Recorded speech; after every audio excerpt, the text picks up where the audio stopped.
Hi guys, welcome back to part 14 of these long analyses dedicated to the final episode of Shingeki no Kyojin.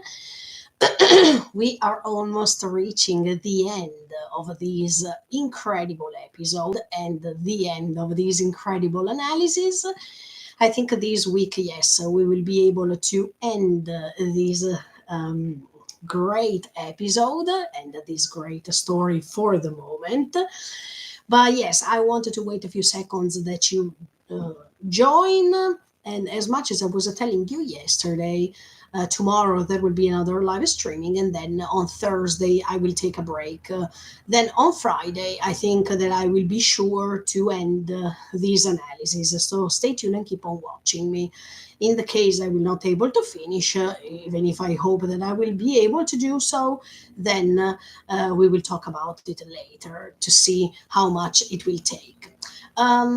Okay, so last time, that is yesterday, I was telling you lots of things. In fact, yesterday I made two live streamings, so long live streamings, so go and check them out. You have all the link in the description for all the previous parts. And yesterday we finished the dialogue between Armin and Eren. Today we go on, as you can see, we need to reach that thumbnail that regards Ymir. So let's start immediately, I should say. So three, two, one. It's time to start. Okay. Let's start once again when Armin wakes up and collected all his memories.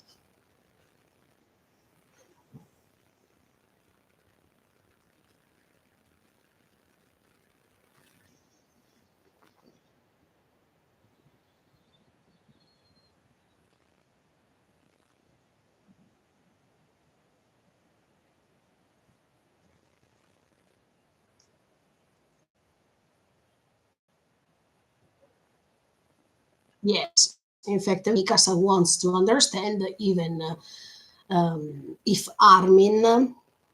if even Armin got his memories back, but from his reaction, she can definitely understand that this is what happened.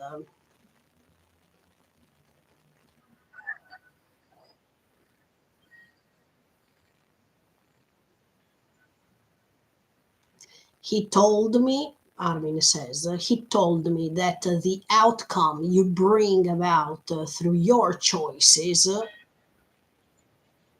is to erase the power of the Titans from the world. So finally, we understand why Mikasa was so essential in this story. And now I understand even the fact that for Isayama, Mikasa is considered one of the main protagonists. I quite agree with him, to be honest with you. I have always thought that Mikasa was having a great role in this story from the beginning. I mean, from the moment in which she was rescued, but also thanks to the OVA too, but even to the symbolism that most of the times we could detect regarding this character. So we understand how powerful she is, and the power that she has is not only defining her character as an Ackerman, but even the fact that she had this important choice to make that was changing their world, that made them understand how important she was.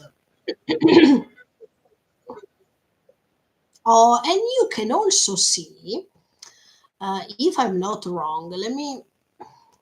Okay. Yes, yes. So, as you can see, immediately after Armin says something like this, not only all the characters who turned into non intelligent titans are back to their human appearance, but you also see that these creature, that these bacteria seems to be over. I say seems to be over because even if you see that it seems to be defeated, we all know that the purpose of this creature is to try its best to multiply and to go on living. So I say it seems to be so because we don't know if some particles of that creature can still go underground. We know that this creature was found underwater, so we can't absolutely say that this creature is completely over. I mean, they show you this, and if that's the case, that's something incredible, something awesome.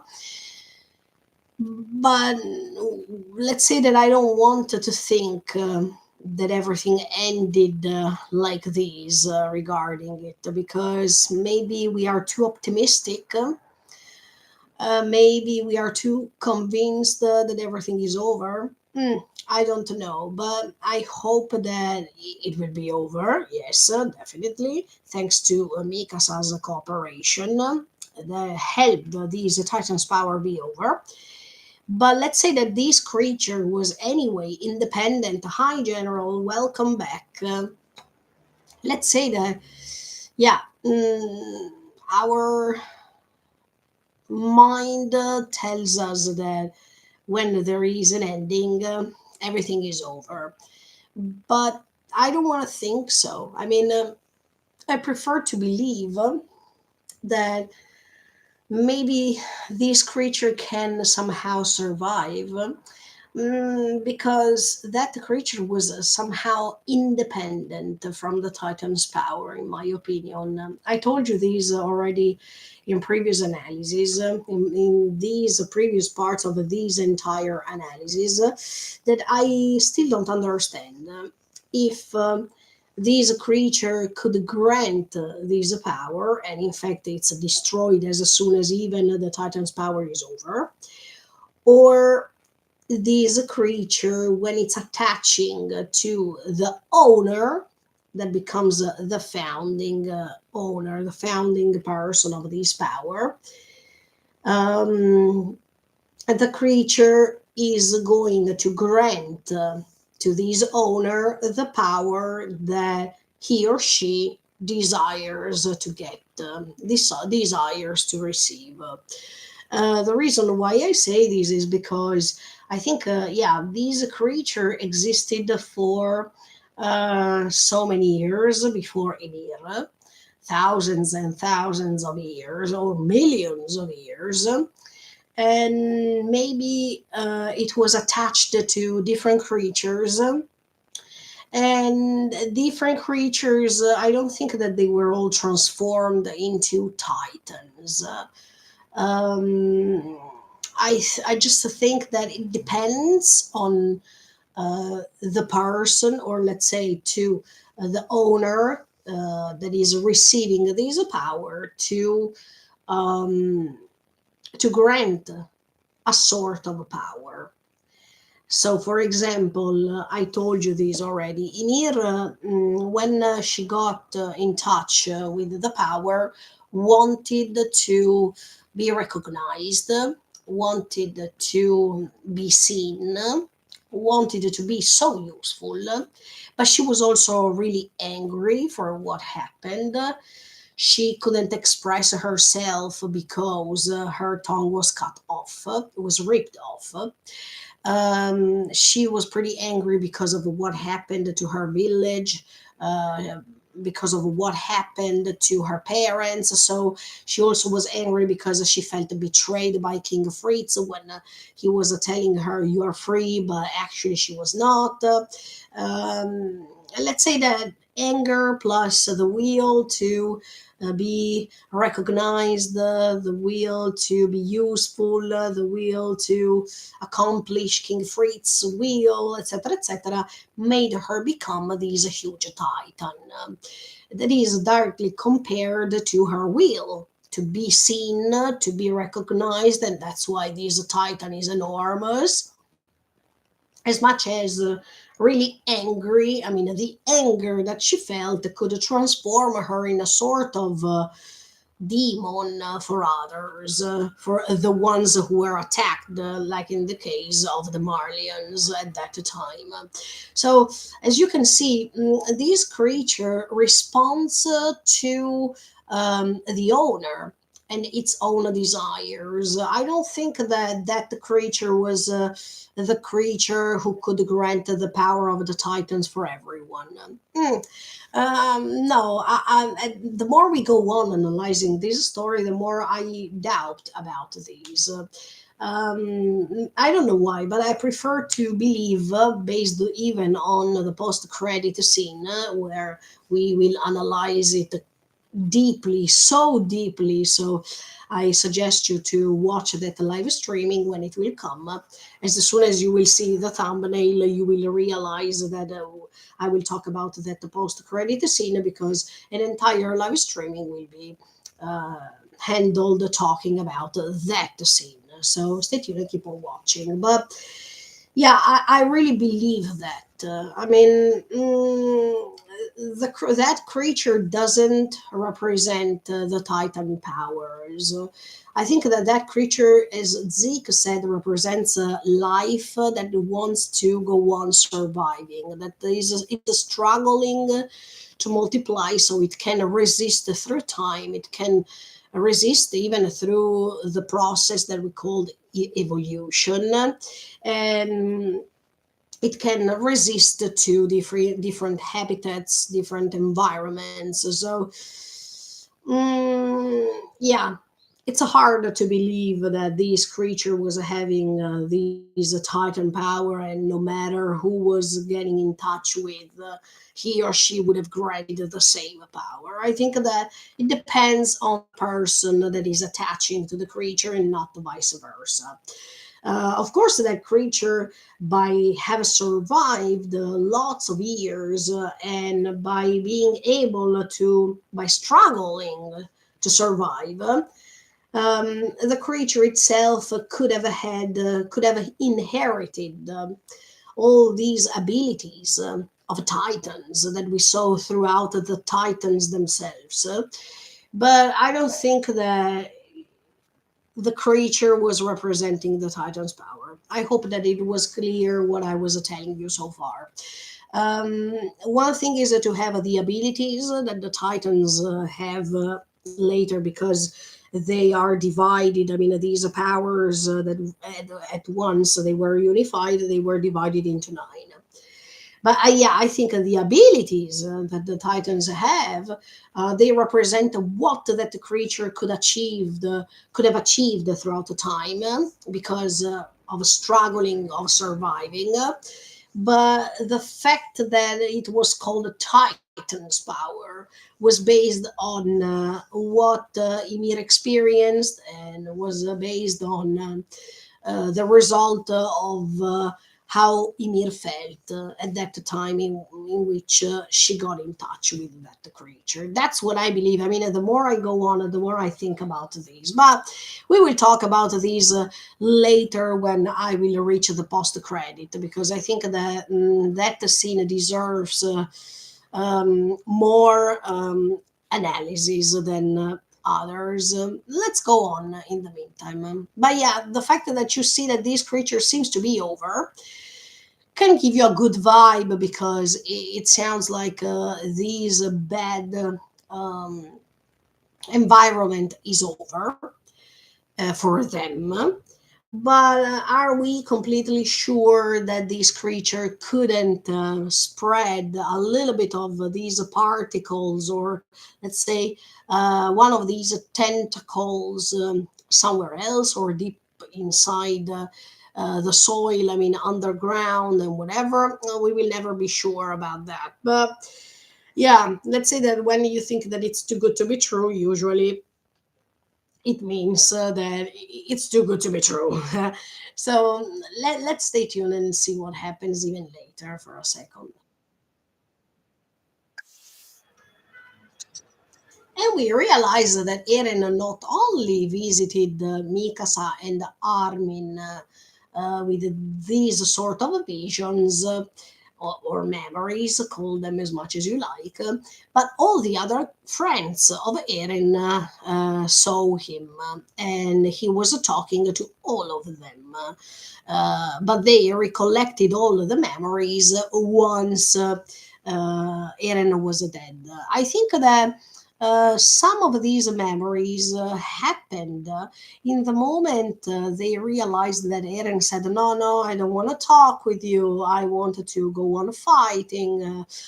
There's no way I can change my mind." If you remember, sorry that I'm moving the screen. Yes, if you remember, these happened. I mean, they tried to reach Eren so badly, but Eren was the first one saying, "No, no, I don't want to hear you talking. I will not change my mind. The rambling will go on." And but you are free to do whatever you want. Yes, so I think that after this moment in which they felt so hopeless because they couldn't get in touch with Eren anymore as much as they wanted, yeah, from that moment on.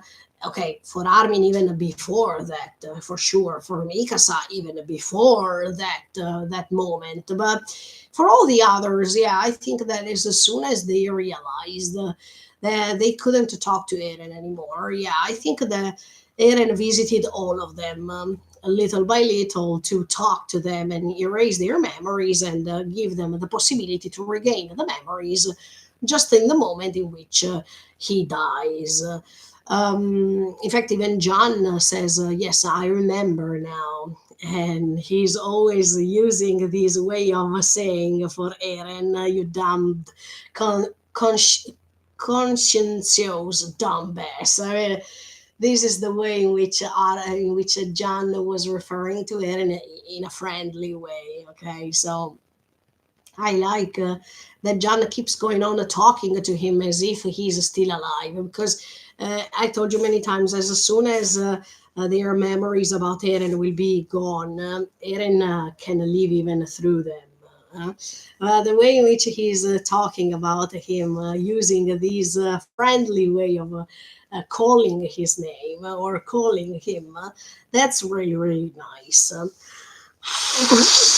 I hope that I will not get influenza once again because I feel a little bit weak today, but I'll try my best. By the way, let's go on.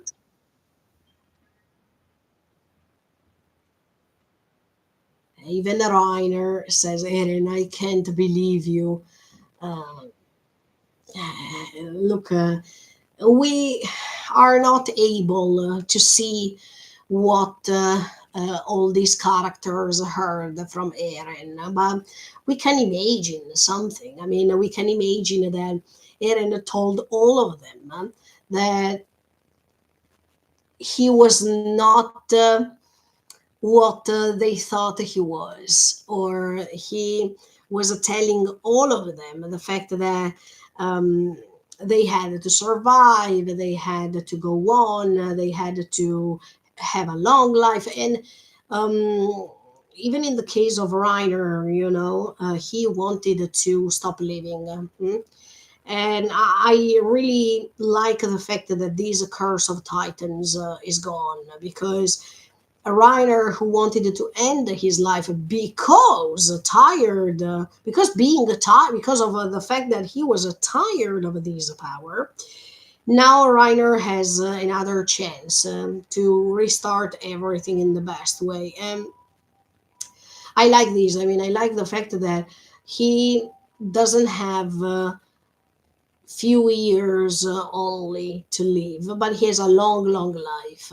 I am glad to see that they can have other chances to survive. I'm talking about Pick, I'm talking about Annie, I'm talking about Reiner, Falco. Yes, Falco most of all the others. I mean, even Armin, let's say, because Armin would have had a few years, okay, left. I think 8 years or something. But if there was the curse of Titan, I think their operation to create a stability, a sort of a stability for lots of years happening, coming after, it was not quite enough.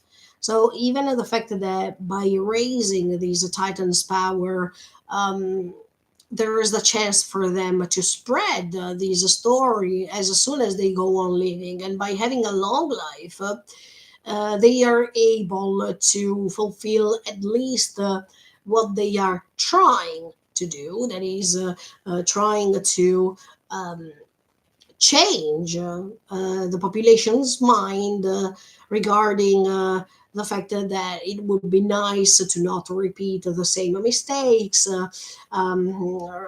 regarding spreading the story, because that's what's going to happen actually. The most important thing is that the story will not be repeated the same. Then the fact that the history will go on, and history will create other scenarios, other worldly scenarios. That's quite obvious. We all know these. But yeah, the fact that you see that there is still the hope that Armin was talking to Eren about. That's awesome. Now it's like as if not only they saved these 20% of people, of the entire population, but they have even these sort of mission. Yesterday we talked a lot about these missions that even the previous characters had.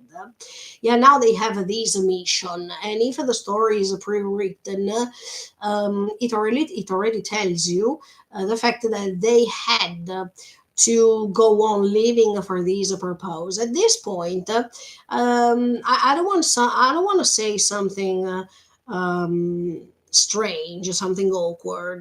But I think that Hanji couldn't survive, she because she was too attached to Titans. I mean, she really liked to have her experiments on Titans.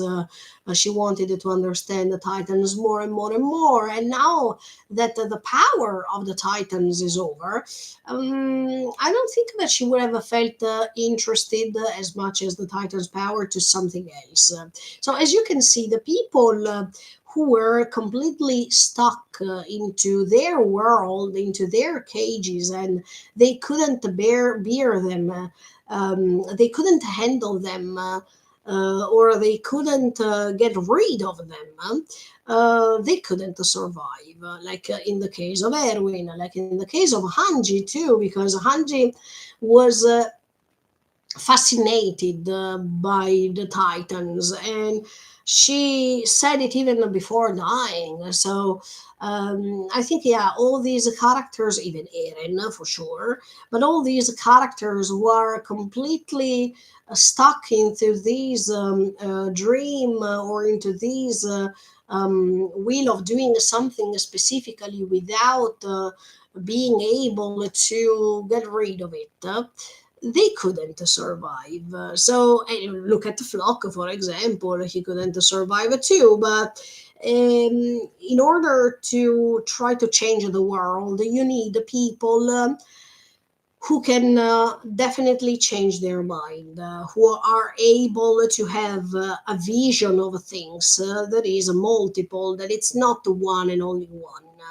If you're not able to create in front of you a site in which you see different or multiple options of how to see the world, the risk is that you commit the same mistakes as all of these characters have made before this ending scenario. So I really believe that the people who survived are the ones who can, okay, even a Magath. In the case of a Magath, I hoped that he could have survived, but that was not the case, and we know actually even why. Magath decided to step back together with the Shadis.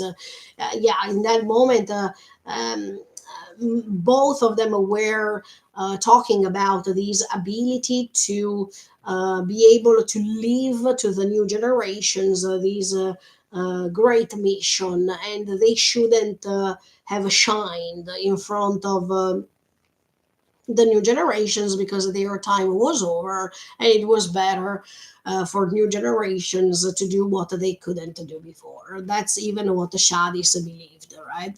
But yeah, I think that also Megadeth understood that, and thanks to their sacrifices, they could help these new generations to create something that they couldn't make. But yeah, I think that, yeah, the people who survived, they all have this will to interpret the world in a multiple ways, and they don't have just one vision of things. So they are the good handlers, let's say, of this huge change that has to happen. And that's why I'm pretty glad that all these characters who have already changed their mind now have this important mission that doesn't mean that it will be fulfilled, because we know what happens later in the post credit scenes, but their will of trying can be transmitted to the future generations. And that's why I say that this is anyway a good message, because you know that as for human beings, you don't have these super powers to change the world. You don't have these limitless life to be able to see what's going to happen next. But you have a sort of a power that is the power of have a faith still, or have a hope still, to create something. And as soon as you keep trying, that's already half a job done, personally speaking. And so I like this. Yeah. And then it was a Connie's turn to say something, and he says, "Listen to this. Eren said my mama would turn back into a human." This was something really awesome to say, and you understand that at the end of the day, Eren was playing a role with all of them. We already talked about these in the previous episode, but in the moment in which he dies, he's revealing not only his inner thoughts, as much as we said yesterday, but when he's dying, he's also trying to say to all of these friends, even if temporarily speaking, for all these characters seemed to be a past memory. For Eren, for Eren, everything was put together. So maybe he could even say extra things that he couldn't say, because for them it was a past scene, for him it was already a future scene. But he was able to convey his last messages to all of them, and I think that this is pretty intense. This is pretty awesome, especially because we know that for Connie, this was a huge trauma. He tried all the times to visit his mother, to take care of her, and he did all of the impossible to be able to keep her alive. But Connie has always hoped to find a solution for her. And the good thing is that now that the Titan's power is erased, his mother can go back to normal. And I think that his mother will be so proud of him. Connie's mother will be so proud of Connie because of the choices he made, and because not only he became a soldier, but he became a person who cares about humanity instinctively. It doesn't matter if it's on this side of the world, on the other one, but he is a good person. And that's why the fact that his mother can see the result of all of these events in him, that's pretty awesome.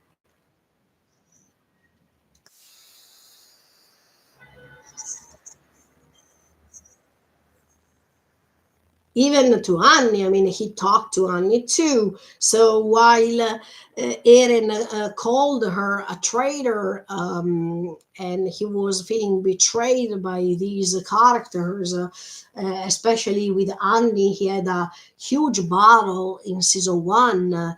And you could see how this power was taking control on Eren at a point that he couldn't even control his Titan because of all of this anger that the power was feeding of. And it was nice to see that Eren told even Annie to have a long life, because now more than ever, even if Eren was distant from all of them, I think Eren was always listening to everything they were doing, and he left them be free for a good reason, because he wanted to see if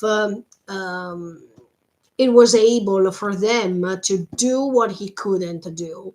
And I think that he saw that Annie hugged Reiner, for example. He saw that Annie was confessing her love somehow to Armin. He saw how Annie changed throughout this period of time. Maybe he even saw the fact that she was comforting Mikasa when all the others couldn't understand her properly. Annie was the only one who was standing, except for Armin, who was standing her side with Mikasa. So, yeah, I think that Eren had a complete vision of the moments, the last moments he was living, by trying to see what all these characters were doing, by see the cooperation, by see that actually he was completely wrong, by thinking that the rambling was the one and only thing to do, by understanding that these characters can be even considered superior than him, because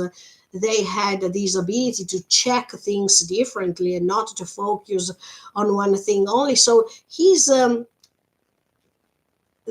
murder is efficient also because of this, because by killing Eren, you're not killing just a person. You're not killing just the Titan who that is attacking the rest of the world, but you are also erasing what was going on through generations, that it was completely wrong. That is the way in which people were looking to something in one way only. So by killing Eren, it's like as if you try to erase even that mistake from human beings. Even if this mistake maybe can go on for other reasons, or to took, yes, uh, by erasing Eren, you are also trying to erase the fact that if you choose a revengeful path, the destination that you might reach is that. I mean, no one can understand you, everyone can go against you, you're going to risk your life for nothing, you're going to lose yourself, you're going to see the world in one way only. So, as you can see, there are multiple ways to understand why Eren was killed, even metaphorically speaking. And this is what matters here, because this story is pretty metaphorical. And let's say that by killing Eren, they tried to erase even what happened in the past, even if there should they shouldn't forget it for sure. But it's a way of saying that if you try to erase these bad experiences, and thanks to these bad experiences being erased, you can cultivate something new, something that matters more than what happened so far, because what happened so far was just a repetition of a bad strategy. I mean, it was a repetition of a bad way of solving things. But all the characters that are surviving now make you understand that now let's try even that way. I mean, we have always tried one thing. Let's try that other thing. Huh?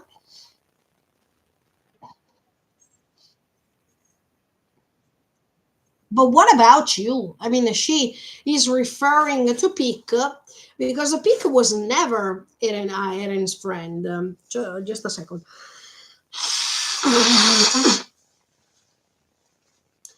Eren was never a Pig friend, and Pig also said it out loud in this episode. I'm going to attack Eren because I'm not Eren's friend. I think that Eren wanted her to survive,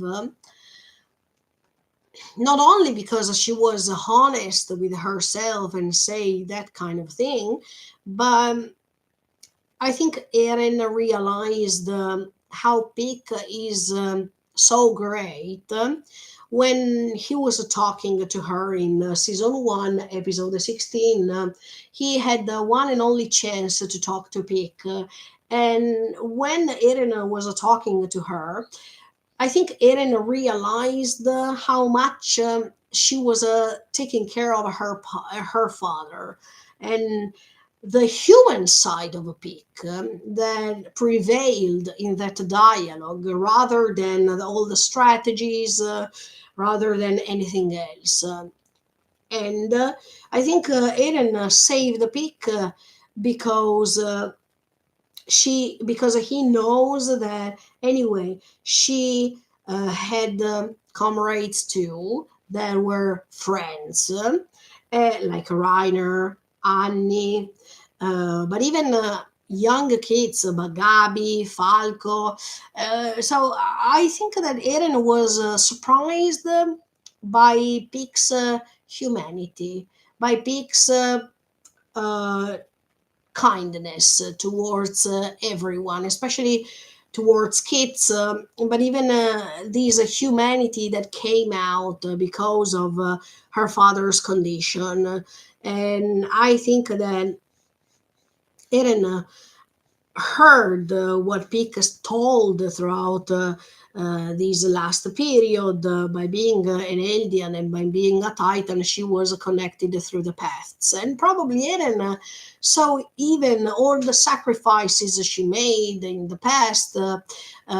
He could see some things that made him think, okay, Pick needs to survive, or even some scenes from the future, because maybe she had to survive for specific reasons that, okay, we don't know. But Pick, by being from Marley's side, she could have been useful even to let all Eren's friends be considered as good people, as people who saved others. So I think Eren didn't do anything without a purpose.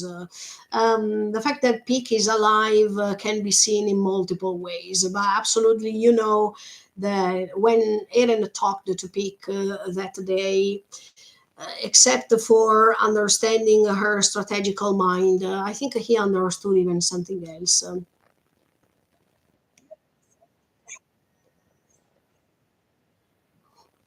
But Annie, sorry, no, now I made a mistake. Annie now referred not to Pick to see her still alive, but Annie was referring to Eren himself, and she was saying, "What about you, Eren?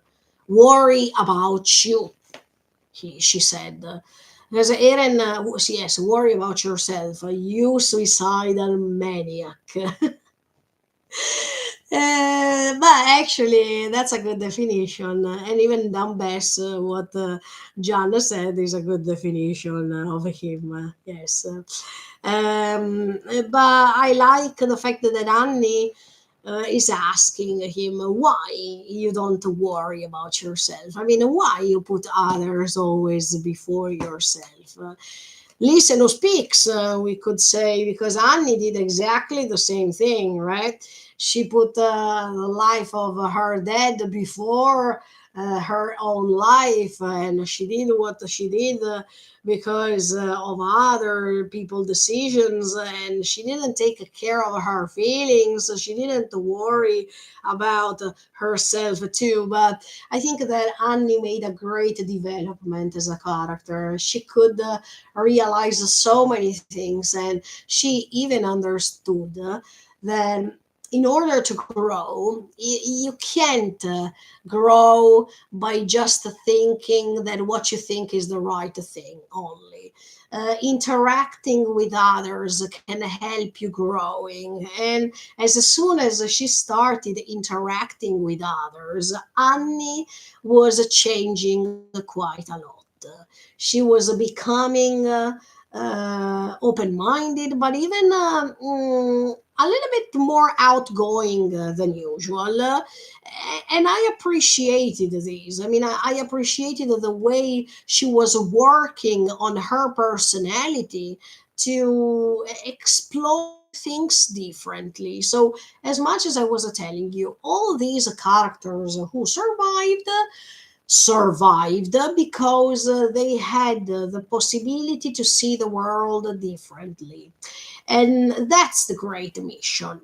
If you repeat the same things, and if you are going to transmit the same wrong method to try to change the world, this will never happen. So I think that Eren wanted to promote even this. I mean, he realized that what he did was just a repetition of what Grisha tried to do, of what Kruger tried to do, of what other owners of Titans have tried to do throughout the 2000 years. That now it's time to change, that now it's time to try, even if it's not automatically, even if this doesn't automatically mean that it's going to work, but at least to try another way to solve some problems instead of using revenge, revenge, and revenge.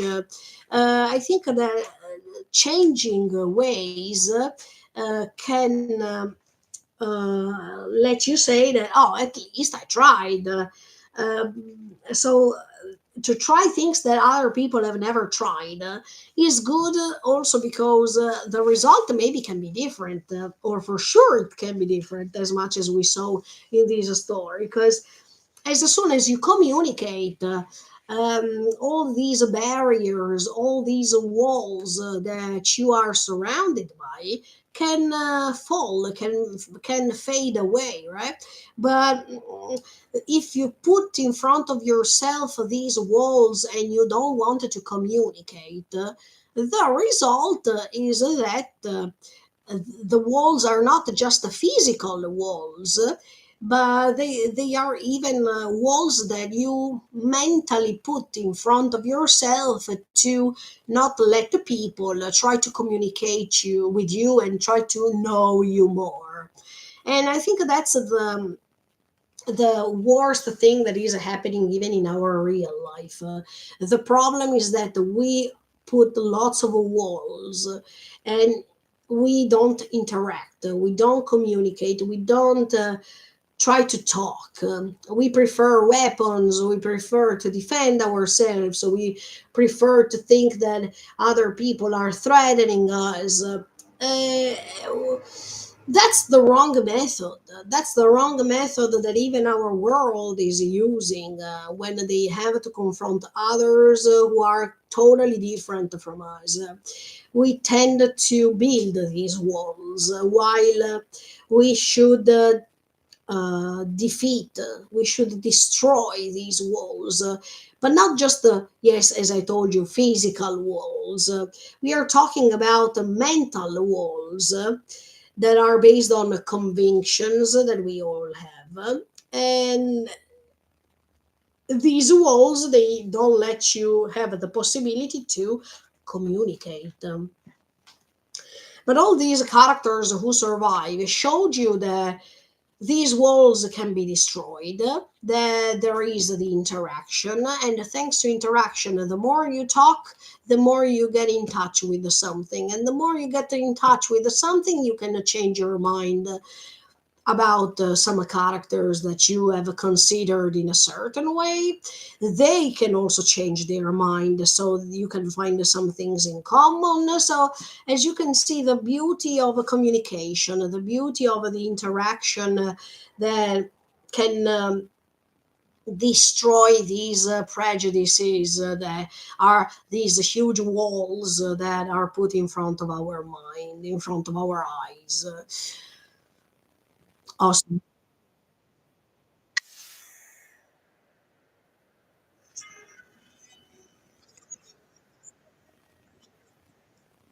See, I wish I'd gotten to chat with him. So you understand that Eren didn't talk to Pick, didn't leave any sort of a message to Pick, because he wanted to leave a message, the final message, to his friends only before departure.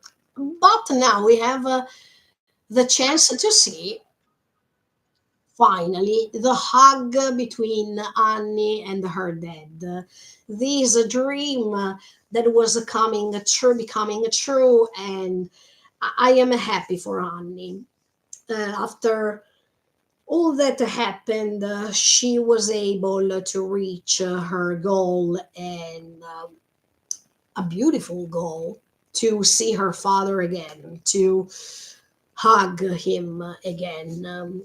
And yeah, when there are goals like these, when they are pure goals and they are pretty healthy, it's good to see that these characters can reach them.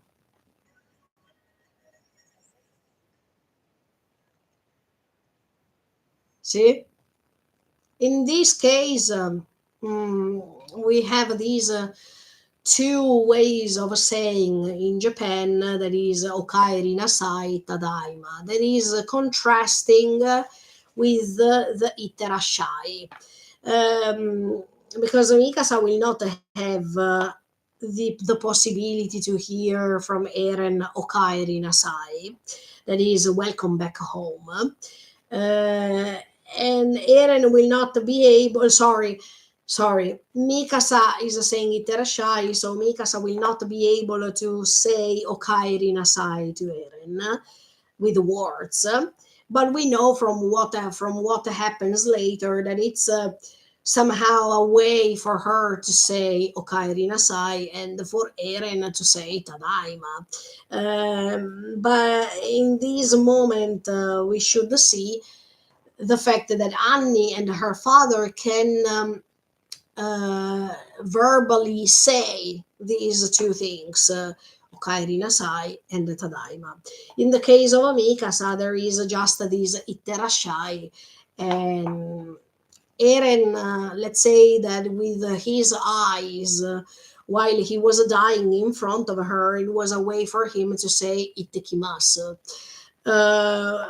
But there is this sadness that Isayama likes to portray when you see that Annie could have heard from his dad, her dad, Tadaima, and Mikasa can't say Tadaima.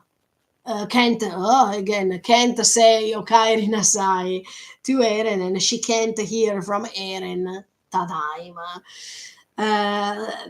Something that Mikasa has always wanted to hear sincerely, because you remember of all the times that Mikasa was asking Eren, please come back home, Eren, come back home. I think Mikasa has always wanted to hear from Eren Tadaima, but this didn't happen. But somehow it will happen. So even if she doesn't hear those words, that doesn't mean that it will not happen in another way. Maybe symbolically speaking, that maybe it affects her more. Huh? I'm happy that Annie is releasing even her feelings when she is crying in front of her dad while she says Tadaima.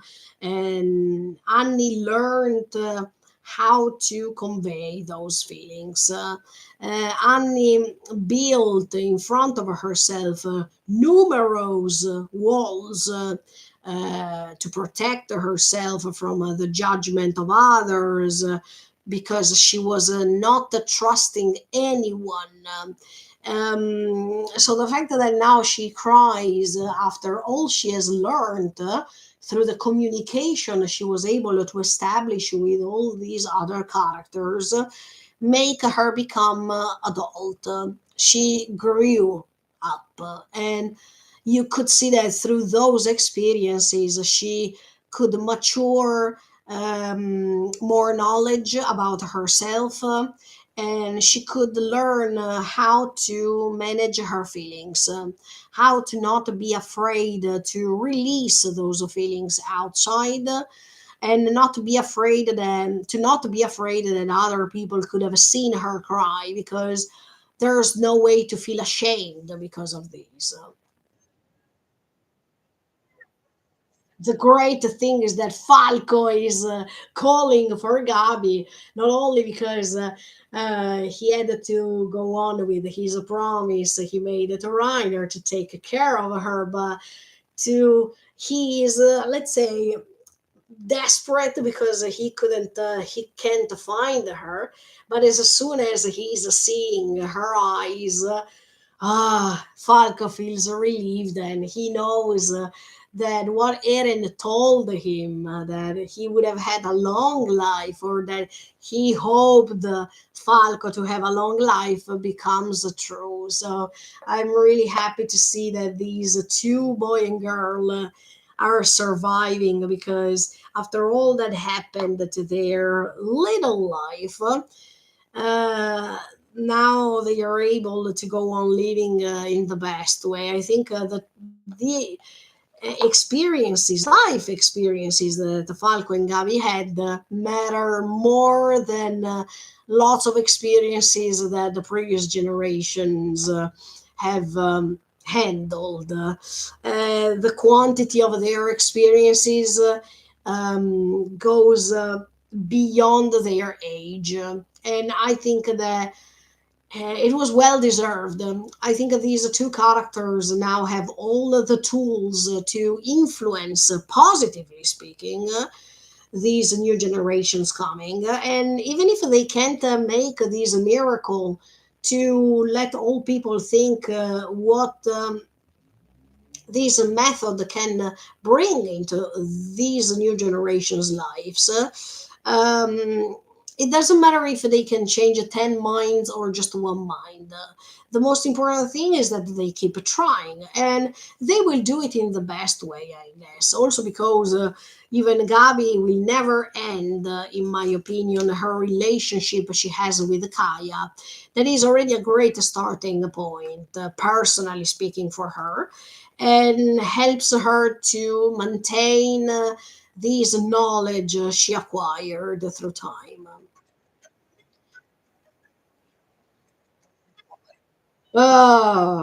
This is another incredible scene that regards Levi. I think, fortunately, Levi, after all that happened since the beginning of his life, yeah, you have never seen Levi crying throughout this story. And I think that even for his persona, for his character, it was a time to not to feel ashamed about his feelings, but I think Levi too is recognizing that it's the moment to um, make these tears come out, that these tears are quite dense because of all the negative experiences he experienced. And now he can be able to rest. Levi has always been a character that never rested completely. He was always there to be able to fight. Everyone was counting on him. And when everything was hopeless, you could see that Levi was coming into action. I mean, everyone was relying on him. Basically because he was pretty strong. He's an Ackerman, and his strength can't be compared to others. But I think that even Levi now can rest. And the best way to rest is to let all the thoughts about his comrades go. and rest in peace them too. As soon as he sees that his comrades rest in peace now, he can finally feel relieved. It's like a peace of mind that Levi could finally reach. Even his goal of killing Zeke is over, so now he can definitely rest. And the best way to rest, yes, is what I told you, to see that his comrades didn't do everything in vain, because now he has all the answers he needs. And second of all, because he was keeping his feelings too deep inside himself, and he tried to compress these feelings to be able to not feel distracted too much from them. But now it's time to accept those feelings, and to release them as much as he wants. Levi's life, not only the background story, but even when he joins Erwin and he is a part of the Chosahedan. Yeah, Levi's life was all decorated by death. And he has never had the chance to feel relieved as much as he feels now. But second of all, Levi's life was never resting, if you notice.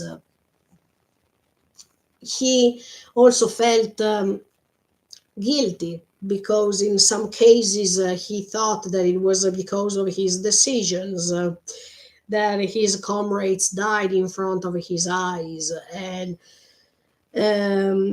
he feels guilty because he couldn't do anything to prevent their deaths, and that's why the consequence was asking himself the question if the fact that they gave their hearts, they dedicated, they devoted their hearts to all these plan meant something for real, or they were just corpses of people who risked their life for nothing.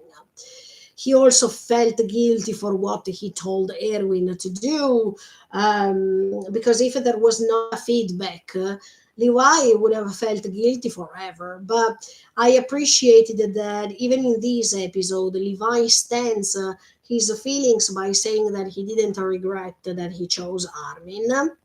And he also has the chance to see his comrades one last time, to treasure their memories for sure, because Levi too will be able to transmit this story to others. But it's time for him not to see them again, physically speaking. It's time to remember them, but now these corpses, now these comrades who died can finally rest in peace. And that's why even this tear that comes out from Levi's eye speaks for all. It's the perfect representation of ah, now I can move on, but I also have learned to break my inner wall, and finally I can also communicate how I feel. So Levi's tear is a way of saying that now he doesn't have to be too cold hearted to himself, that he can rest, he can take his time to be able to release his feelings. That's pretty emotional. This, yes, Levi is saying, were you watching? Of course. Seems this was the resolution that you gave your hearts for. Yes, because at the end of the day, Levi felt guilty also because of this. He felt that all these lives were wasted, and that somehow he was always asking himself, were you dying in vain? Were you doing these in vain? Was those sacrificed lives meaning something? At the end of the day, yes, they meant something, because if the result is to have saved even a small part of humanity, that's what the Chosa Hedan was always trying to do. So from now on, Chosa Hedan doesn't exist anymore, but the ultimate goal of saving humanity and to be able to erase the titans so that humanity could prevail. That was even what Erwin was saying at that time in season 3, part 2, when he was confronting Zeke, and he was on top of the wall, Maria, and he was saying, Titans or humanity? Who's going to survive? Who's going to make it? And humanity made it. The Titans were defeated, so not only the Chosa hidden purpose of saving humanity was fulfilled, but even the other Chosa Hedan's purpose fulfilled, that is to erase the Titans. That was the one and only thing that they had in common with Eren. I mean, two different ways to handle these purpose to be reached. But let's say that, yeah, for this reason, even Eren belonged to Chosahedan for real. But yeah, I like that Levi has this final vision. I like that even Petra is there, huh? Because I still believe that Levi had special um, feeling for her, even if as you can see, Levi couldn't live his life properly, couldn't dedicate his time to feelings, didn't have the time to breathe. And even if somehow he can think that he wasted his life, or that he spent too much time wasting time and not understanding the appreciation of small moments. I think that somehow Levi now sees these experience in a different way, and he can definitely regain all of the time wasted for feelings not being conveyed. So yeah, I like that Petra is in this vision together with Hanji, together with Erwin. I mean, these important people for Levi, and Petra is there. Okay, is there with them. So it makes you understand that Levi cared about her. But at that time, it was not the proper time to give space to feelings. Levi had to fight. And now that everything is over, yes, Petra is gone, but he has a time to think more about the feelings than anything else. So Levi now has another purpose in life. And when I was telling you, look, Levi, once you kill Zeke, what is your purpose in life? Because you have always struggled to reach that goal, right? But what's happening now that Zeke is gone? But now you see that Levi has found what to do from now on. First of all, to dedicate more time to himself. Second of all, to spread this story. Third of all, to make kids happy. And you would have never expected this from Levi because of his appearance, because he has never smiled and whatever. But that doesn't mean anything, because throughout this experience, he learned to take responsibilities, to communicate, because Levi has never learned how to communicate with others properly. But thanks to the confessions of others, he could listen. He could understand how the other characters tried to communicate with others, tried to confront each other. And I think that even Levi, who has never used to do so, still has a time to learn other things. And it's never too late. It doesn't matter the age, okay? Levi is almost 40, if I'm not wrong. But this doesn't mean anything. He has time left because he will have a long life too. And it's never too late to start learning again. This is a good message that was conveyed through this character. I really liked this. Yeah.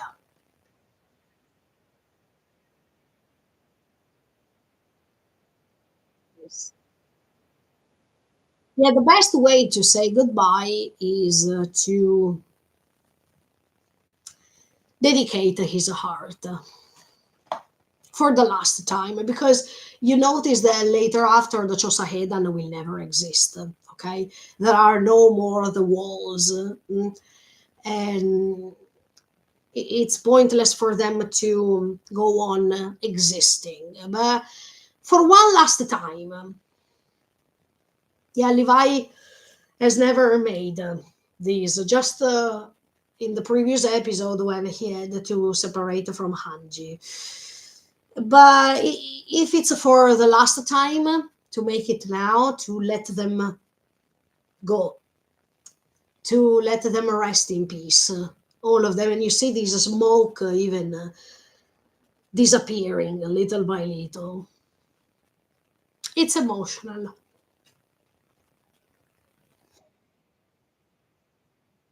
Yeah, they can rest in peace now. Yeah, and it's so beautiful that you see even these symbol of the Chosahedan vanishing. Okay, and beyond this symbol, there is Levi sitting over there, waiting that they go, that they are free, like the wings of freedom. This makes me feel emotional. Yeah. It doesn't matter how much I rewatch these episodes, but sometimes I feel emotional. I think that once I will rewatch this story again, I will feel emotional again. But it's so beautiful to see these wings of freedom that now they are completely free to go. Ah, yes.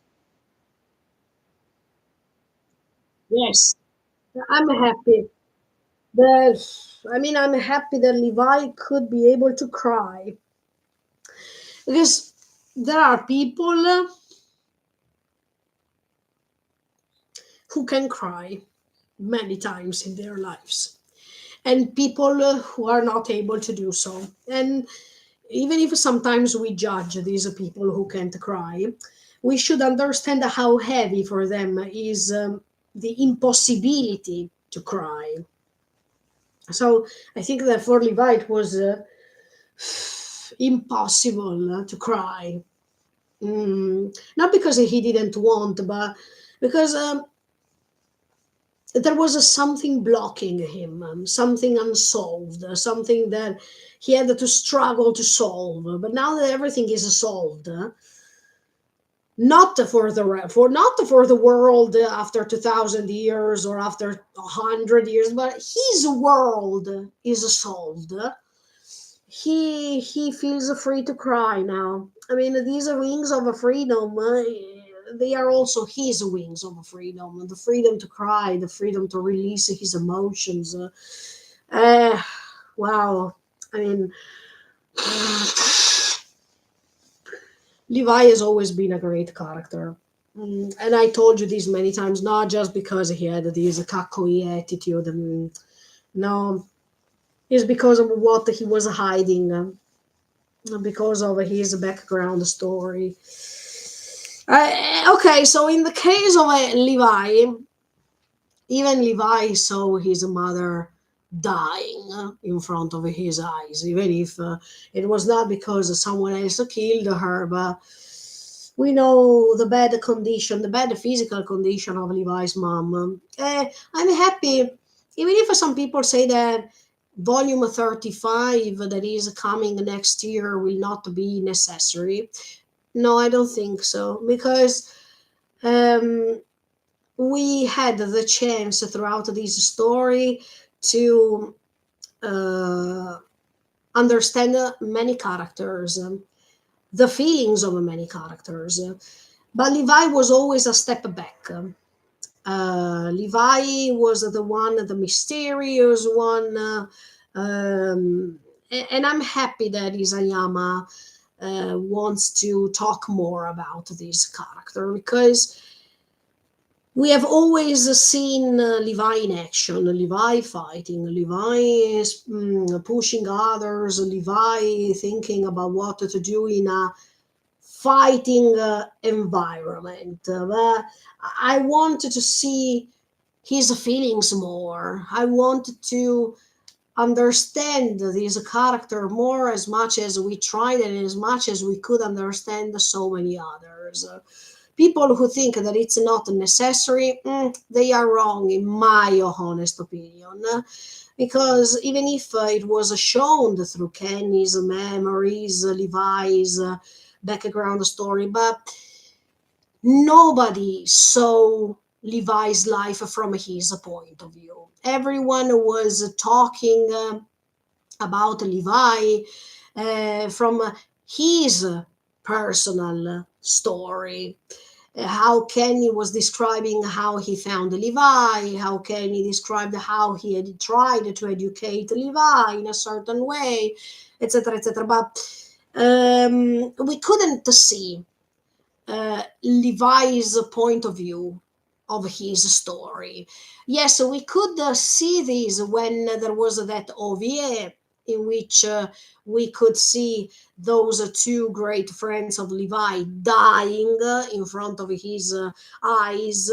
I mean, not in front of his eyes, but he discovered the death of these two comrades before joining Chosahedan. Yes, in that OVA, we had Levi's point of view of the story. But I think that Isayama in volume 35 will talk about Levi before that moment. Maybe he will explore more Levi's background story, especially how he felt after his mother died, or when he spent time with his mom, what his mom told him before dying, how he experienced the life when he was adopted by Kenny, how he had these initial experiences while fighting, because Kenny was giving him.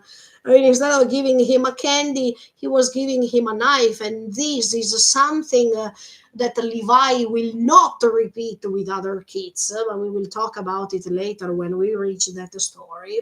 I mean, that scene after, okay, where you will understand what Levi does now, and it makes you understand that Levi learned from the experience he lived through. But yeah, I want to see Levi's point of view and not other people's point of view about him. Maybe because it's more interesting to see that now Levi maybe has the chance to say how his life was when he has never had the chance to. And now that he learned how to communicate with others, he will be able to narrate his story. So I think volume 35 will be the present time. I mean, after Eren's death and after he decides to move on. But maybe Levi is narrating to new generations how he felt in the past. So maybe he will narrate his story. And I think that it's a nice choice, because while we could dig deeply into all of the characters' background story, I think that Levi was never completely narrated as much as all the others. So, yeah, we will have the chance to discover some other sides of Levi's personality, some other fragility. Maybe something happened. Yes, like the shock of his mother's death, but maybe something else happened that couldn't let Levi cry for a long time. And now that he was able to do so, yeah, everything has a connection. We will never know. We'll see next year with volume 35 what's going on. But now, yes, we move on because even John and Connie have the chance to say goodbye to Sasha. And by saying a goodbye to her, it's a way to say goodbye even to all of the regrets, to all of the negative feelings. Maybe Connie was thinking I could have done more to save her. John maybe was thinking I could have protected her.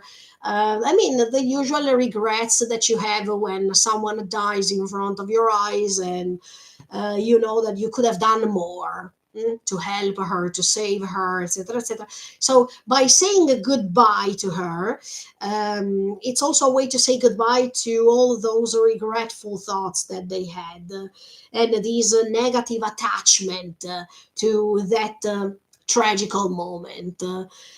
And I agree with Sasha's choice to smile because it's a way for her to say, guys, you can be happy. I mean, you don't have to feel regrets at all. You know that now I can rest in peace. So you should smile too and let me go. Let me go as you have always known me, but don't forget about me. And I'm sure that they will never do this. I mean, they will never forget her. But it's emotional once again. It's good to see that they depart themselves from her with a smile instead of remembering her in that tragical moment where she was losing blood and she was dying in front of their eyes. It's good that they remember Sasha with a smile, not only because it's the proper way to let her go, but also because for their consciousness to feel good inside, and to remember her with a smile. That's good. Also because I think that Sasha feels so proud of them. Do you remember when even Connie was trying to have a Falco being eaten by his mother, and Connie is saying in that episode, what Sasha will say if she could see this scene, what she would have said about me. What Sasha, what would you have done if you were me? Okay. Um, in that moment, Connie was doing something wrong because he was following the exact same path of revenge, etc., etc.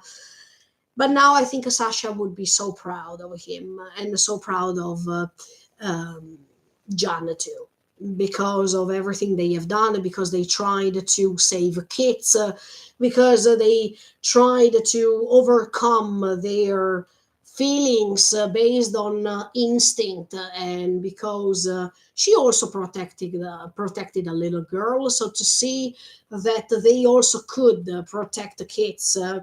And they could make the right choice to save humanity, to communicate more, to do what their consciousness was telling them to do instead of following what Eren followed, that is instinct based on his losses. Sasha, that's I think she's smiling because of that, to transmit them the fact that she's really really proud of them. And now, yes.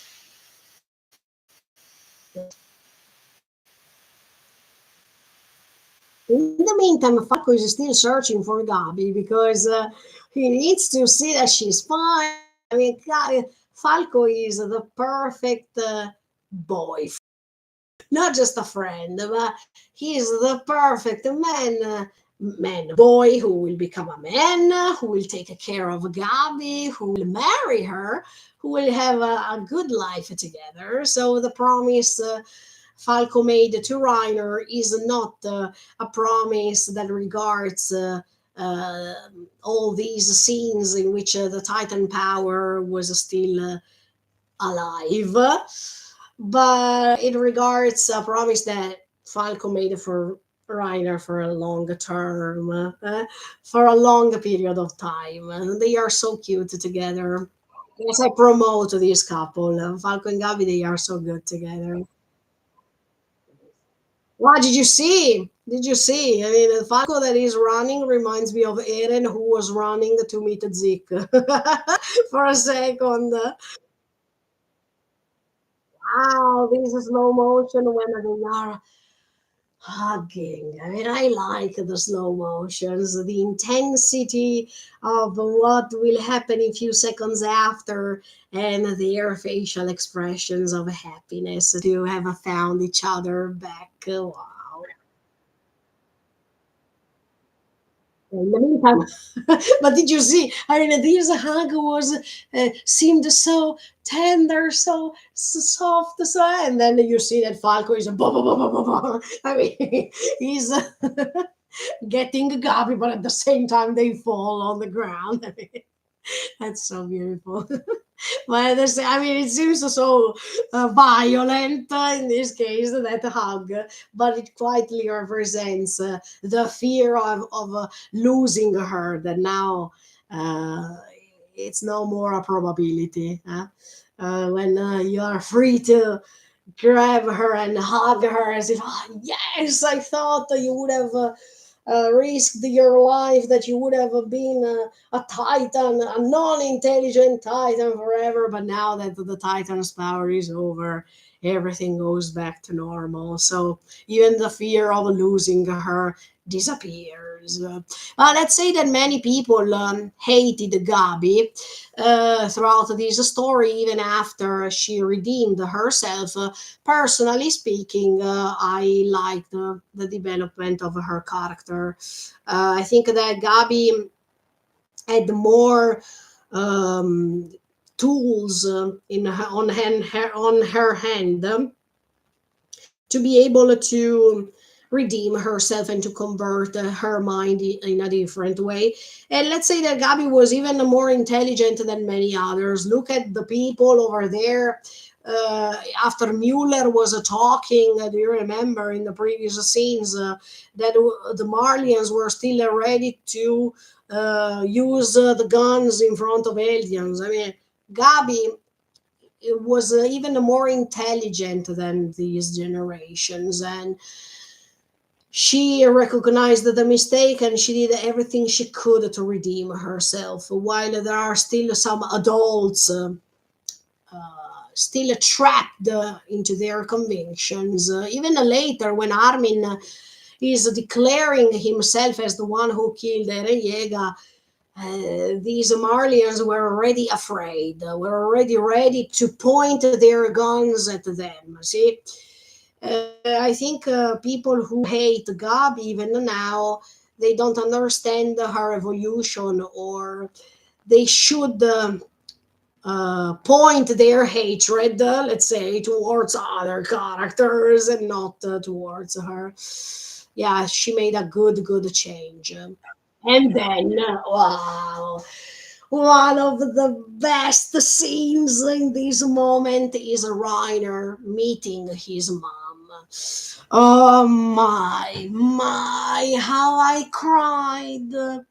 Especially for a sentence that Reiner says, that is, Mom, I don't have the Titan power anymore. I would have liked to hug Reiner when he said that sentence. That means, Mom, now that I don't have the Titan power anymore, you maybe don't need me anymore. You think that I'm useless. I mean, the way in which, Reiner is saying that sentence makes you understand how he deserves happiness. how he deserves to be loved. And I hope that this happens for him. He really deserves a person that appreciates him. But even yes, what Karina says later is amazing. Yes, I didn't like Karina as a character, but I have to say that what she says now is pretty intense. And it makes you also understand that it's never too late to change your mind and to restart. Absolutely. But uh, when Ryder says that the sentence, I wanted to hug him so badly. Oh,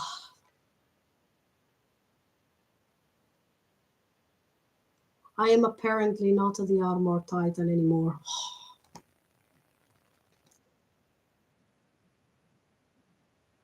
Even Karin says, really? I'm glad. Wow, the face that Reiner makes after he hears those words. Oh, I am so happy for him. I am so happy that he could find friends. He could regain the trust from those who he has always considered as friends. Because let's say it honestly, for Reiner, those friends in Paradise were his real friends. Okay, so there's no way we can say the contrary. So he regained the trust from his friends. He gained the love from his mother. Reiner became the hero. Let's say the one who saved humanity.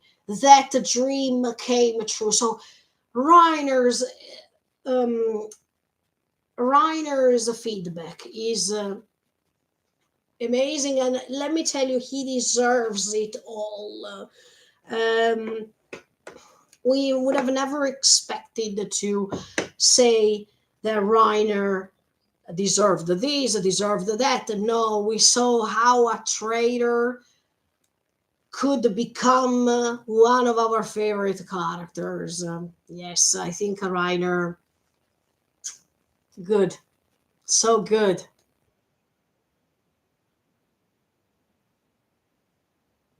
I am sorry for all this time, Reiner. Yes, yes, it's never too late to say sorry. That's why I want to say this. While all people condemned Eren because he recognized at the end of his existence, no, let me tell you honestly, I told you already what I thought yesterday. That means that Eren didn't realize in the moment in which he was talking to Armin to have felt pathetic. Eren, once he was killed, and once this Titan's power was over, was able, because he was having a past, present, and future in one, to tell Armin for the last time how pathetic he was. And let's say that it was a way for him to say sorry. Okay? So Karina is doing the same now. She's saying sorry to Reiner. So we don't have to underestimate the power of saying I am sorry. If you really feel it, that I'm sorry matters a lot. And I think Karina and her I am sorry, Reiner, means a lot, not to him only, but as an example for all the parents, for all these older generations who sometimes believe that just because they are older, it means that they have more experiences and they deserve a respect, etc., etc. No, you deserve respect if you do the right things, and it's not a matter of age. Just because you are considered the old generation, that doesn't mean that the younger generation is always to devote you, to idolize you, as if you have never made mistakes, as if you know everything and the new generations don't know anything. In this story, it's shown the contrary. Okay, The new generations, most of the times, can have the power to be even more intelligent than the old ones. So we should trust the new generation is the new generations instead of trying to demolish them. Because if we try to demolish them, we are repeating this mistake again. So yeah, the how humble Karina is in this moment to say sorry, to have taken an advantage on Reiner, to have used him, to hope that he was born because she wanted to use him. No, Reiner is not born to be used. Reiner understood from the first two seasons how to collect precious moments to let him understand that it was worth living. So Reiner was one of the most intelligent characters in this story, and it came out later to show you that what we believed it was a super great and super intelligent Eren was doing something wrong. And what was really intelligent was the one who we considered the betrayal, was the one who we considered as the one who was starting everything. Now, little by little, we discovered that the most intelligent person was the one who could put himself into other people's positions, even if it's hard to do so. But as you can see, these stories, it depends on how you see these things, the perspectives, and throughout. And you are too convinced about the sides you take, then you make a mistake because the moral message of this story, one of the moral message of this story is don't be too convinced. If you are too convinced, you will definitely make a mistake. And then you will feel regretful for sure. Wow. Wow. This reminds me like Grisha and Zik together when even Grisha was releasing his feelings. Oh, in that beautiful way. I love when parents in this story they do things like this. Yes, when they say, I was wrong. I love you so much. Even Karina says, you were all I ever needed. And she underlines you, not the armor titan, not the power, not the fact that I wanted as an Eldian to take my revenge because your father was a Marlian and he left us. No, you were all that I needed.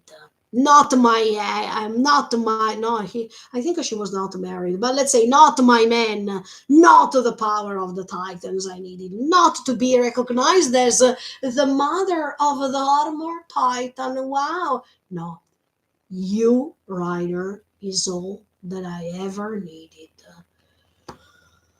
Oh, I love this story. Amazing. Oh. And even Reiner that finally cries, and he probably understands that if that day he wanted to end his life, he would have never had the chance to hear these words. So once again, I mean, there are moments in this story, especially what Armin said about to try to see life in a different way, to try to collect the memories that might seem insignificant, but then you appreciate them and you understand the value of those moments, and you understand that it's worth living even for those moments. Yeah, there are moments in this story in which you understand that when you decide to end your life, you should think more before trying to do something like this. Not only because you think about what you lose, that means other chances later, but even to understand that what you have experienced that took you to make that choice of end your life can't be so important or more important than your own life. You can feel bullied. You can feel as if your parents don't take care of you. You can think about so many things that help you to make the choice to end your life. But if you end your life because of those things become more important than your life. Do these things deserve to let you end your life? No. Your life matters more. And that's why I'm saying that I'm happy that Reiner that day was indirectly stopped by Falco because he wanted to end his life. Because he had to reach even this moment in which he could hear from Karina everything that he has always wanted to hear. And that was not just a dream, and that was a reality, that was happening. Um, and that's why I'm saying people who wanted to end their lives, so they should try to think about what they will miss if they do something like this. I know it's too complicated to talk about this subject, but I like that even in this story, they let you understand that when everything seems to go in the worst way, and you think that being killed or end your own existence is the right and only option that you can think, Eren is also demonstrating you that if you think one way only, you miss what's all around you, right? And if you make that mistake, then there is no turning back. In fact, even for Eren, there was no turning back. So I think this story can even suggest these fragile people to think that once you decide something heavy like this, you can't turn back. You can't go on with your life because your life will end. So be sure to see life in many different ways before being sure that ending your life is the one and only option.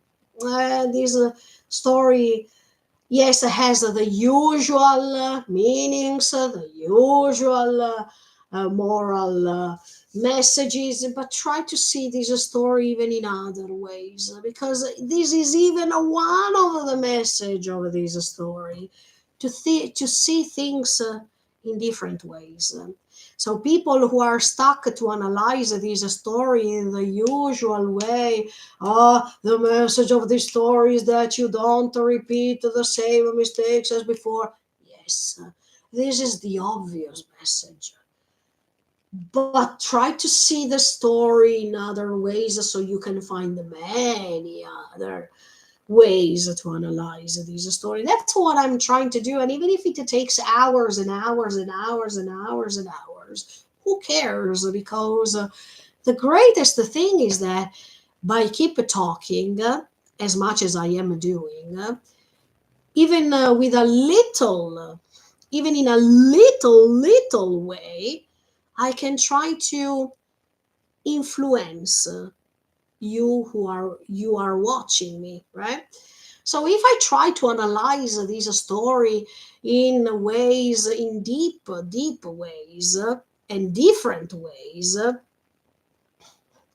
I can help you to see things differently. Maybe the fact that these are things that I'm saying might be right, might be wrong, but that's the perception I had from this story. And it doesn't matter how much time it will take for me to analyze this story. And even when I will rewatch this story, and even when I will check the manga together with you, it will be another analysis. So I like this story. When you like something, struggle for it. Don't listen to people who say that, oh, again. But if you like it, do it. So that's why it doesn't matter how many hours it will take for me to analyze this story, to try to comprehend this story more and more. And when I will rewatch it again, this story from the beginning till the end, I will discover maybe other things that I couldn't think at that time. So as you can see, as you can see, there are so many ways to understand this story, or to try to do so, because another message of this story is to keep trying. I mean, instead of being stuck into your convictions, keep trying to move out from your comfort zone, and try to explore things you have never tried to explore, to see things in a different way.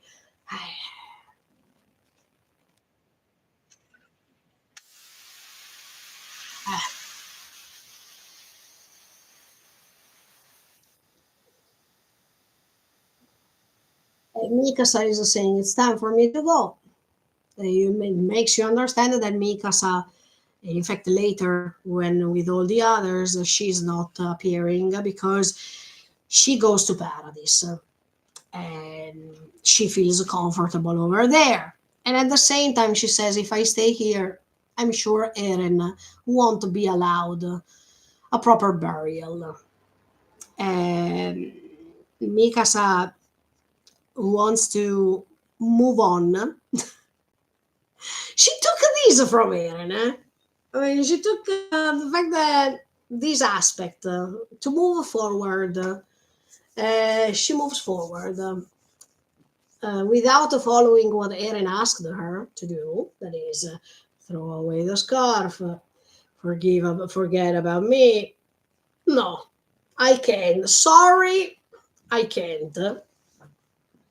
And she goes back to Paradise to bury Eren in the best way. And you already know, yes, where he will be buried, under the tree.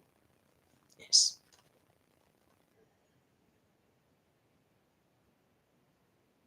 I like this music in the background. Na, na, na, na. Okay, and Armin says, good point.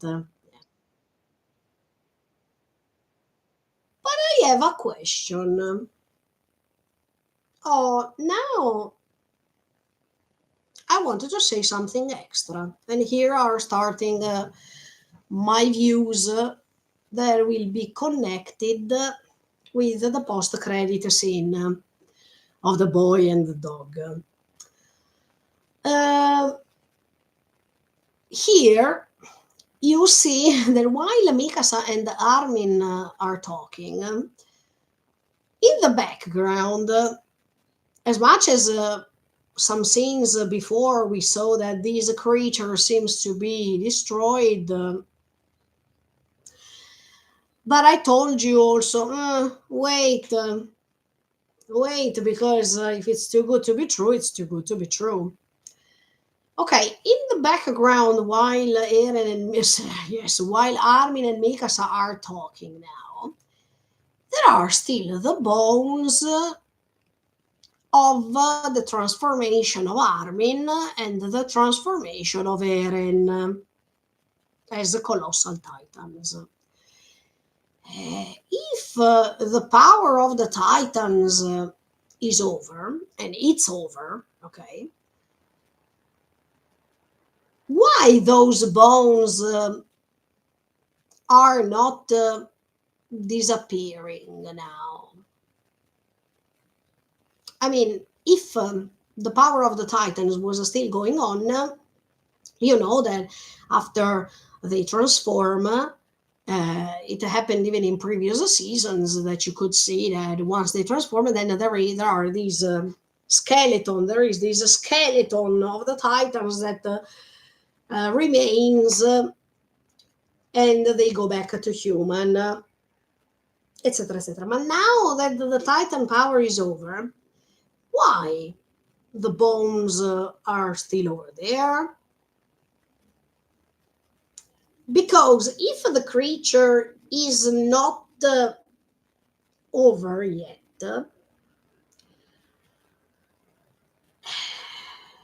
The bones of those titans, can they include even some of these abilities of a titan still? I mean, the titans, when they transform, they can have their abilities and they can fight. But what I'm saying is, if the creature over there is not gone completely, can that creature get in touch with those bones left because inside those bones there are still the genes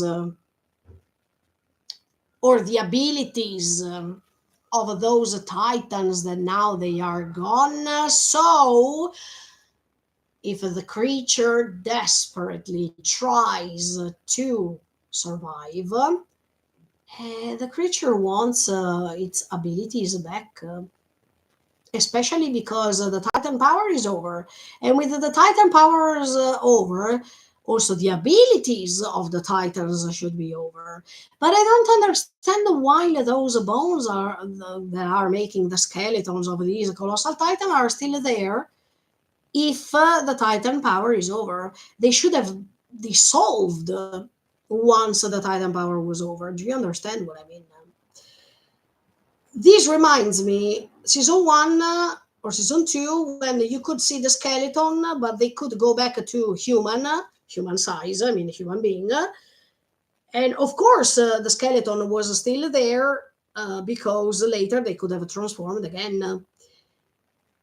But now, why those bones are over there? Why the skeleton of the colossal titan of Eren and the skeleton of Armin's colossal titan is still there?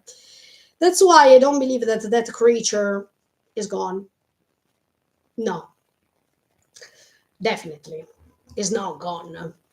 But I want to know if that creature could regain the abilities that all these titans have had, because I am still, sorry to say, convinced. And Isayama doesn't want to reply to me. So I have to be convinced until he proves me that I am wrong. That it was the creature who gave the Titans those abilities. Then the fact that they were Titans, I already explained you my idea. But it was the creature who had all the features that all the Titans had. So I think that in order to survive, this creature needs those abilities back. The Titans are gone, but the skeleton of Eren's colossal Titan is still there. And we need to remember that if inside those bones that are made as a skeleton, there are still, genetically speaking, the abilities of the Titans. I'm not saying that the Titans will be back. I'm saying that the creature that wants to survive, keep struggling, survive, needs back. It needs its abilities back to survive, to go on living, and maybe to attach to someone else later.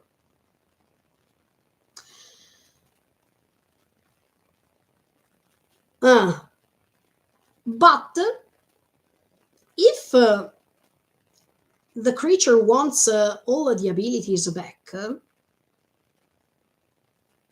it means that one of these abilities was to have a past, present, and future coexisting, or at least to be able to switch past, present, and future.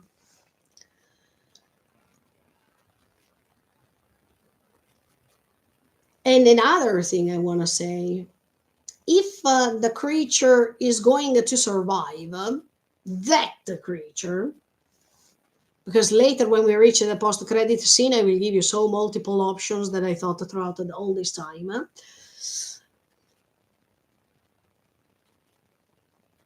But if the creature, let's say it's not over, and she is getting in touch with those bones left over there,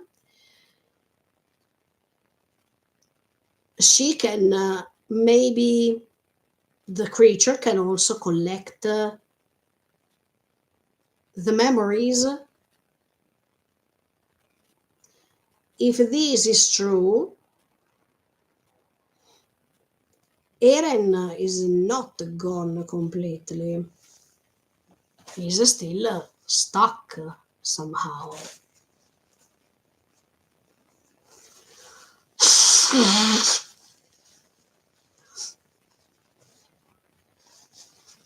And if he's still stuck, first of all, he will never be free. But second of all, this makes sense when he said that he moves forward through death, till death, and even after death.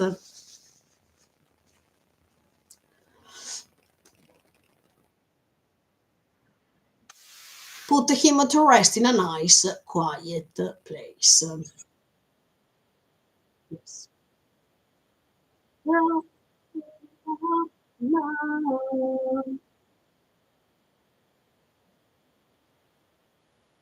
You know, the place where Eren was always taking naps. But this is a problem. This is a problem. Because if Mikasa is burying Eren over there, and it's correct what I told you before, a few minutes ago, a few seconds ago, this is a problem. This is a problem. Because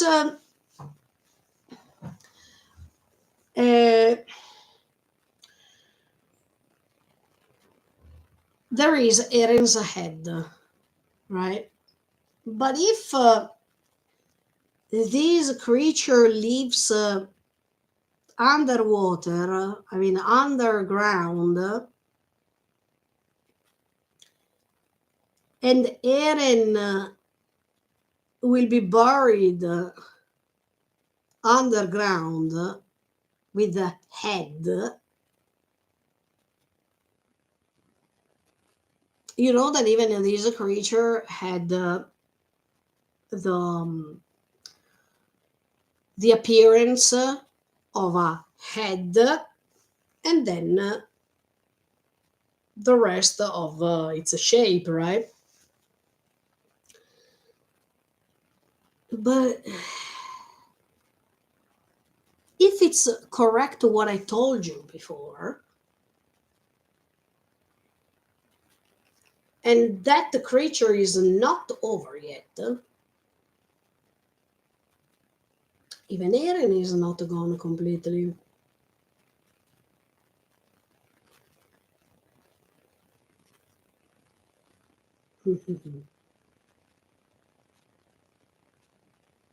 Of course, he will never be free. No. But,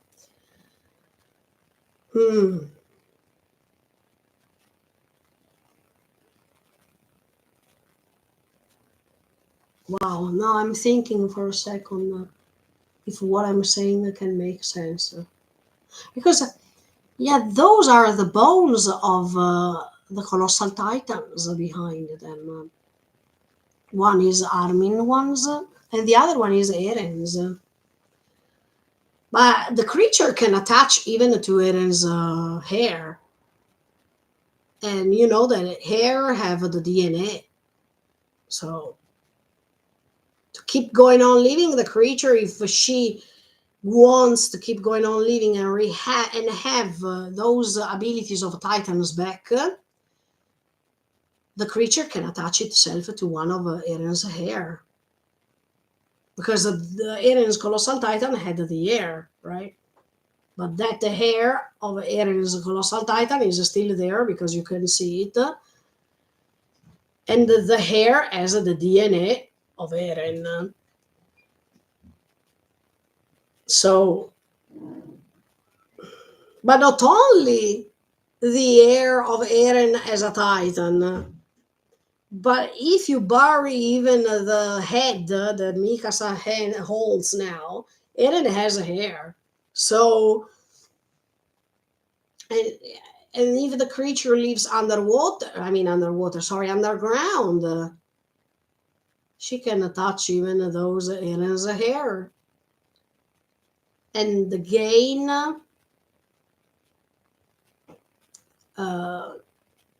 his memories, or gaining anyway the DNA. But if the creature gains that DNA, it's a problem. Let's see. These are just options, okay? Yeah, I think that's a good spot. Armin says. Well, I like that Mikasa smiles. Mikasa has never smiled throughout the story, or if yes, is just when she reached the ocean and just when she confessed her love to Eren. I mean, she has, and even in that case, Mikasa was smiling to Armin at that time when they reached the ocean. She was not smiling at Eren because Eren was too busy. I mean, she didn't even care anymore about the ocean. Okay. But the fact that now Mikasa smiled a little bit to Armin back, that was really awesome.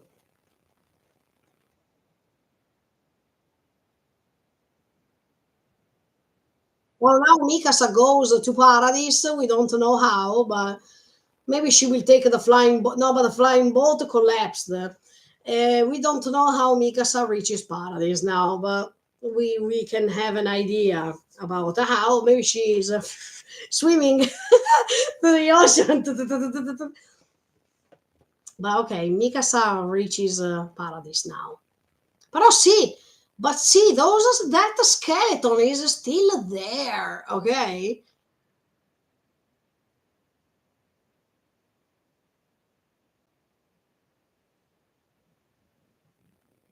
Armin for a moment was crying because, of course, he said, "See you later" to Mikasa too, because Mikasa will go back to Paradise in the meantime, and Armin has one last mission. Um, Armin now has to try to say to the rest of the world who he is, and to convince the rest of the world that the Titan's power is over forever. That's a huge mission for Armin, because, as we noticed even throughout this episode, the Marlians still don't believe completely to Eldians. And even if Mueller was having that incredible speech of not repeating mistakes, let's do our best to do the best thing for everyone, etc., etc., etc. Anyway, immediately after, you saw some Marlian soldiers pointing their guns to aliens and saying, "You're aliens!" Well, then Mueller came once again. He faked to shoot, and then there was already one more time the stillness. But then another problem came in front of them, etc., etc. But now Armin has this mission to say to the world who he is, and to certify the fact that the Titan's power is over.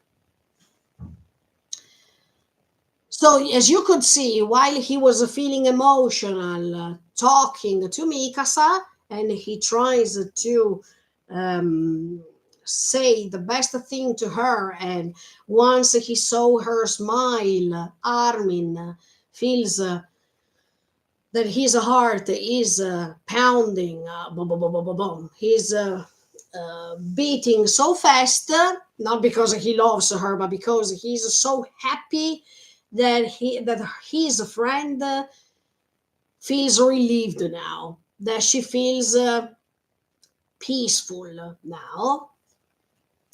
It's time to go back and be serious. So Armin is crying. You see that he's crying even if you don't see him crying, but you can understand that. And immediately after, he's wiping his tears out. He's ready to talk to the rest of the world.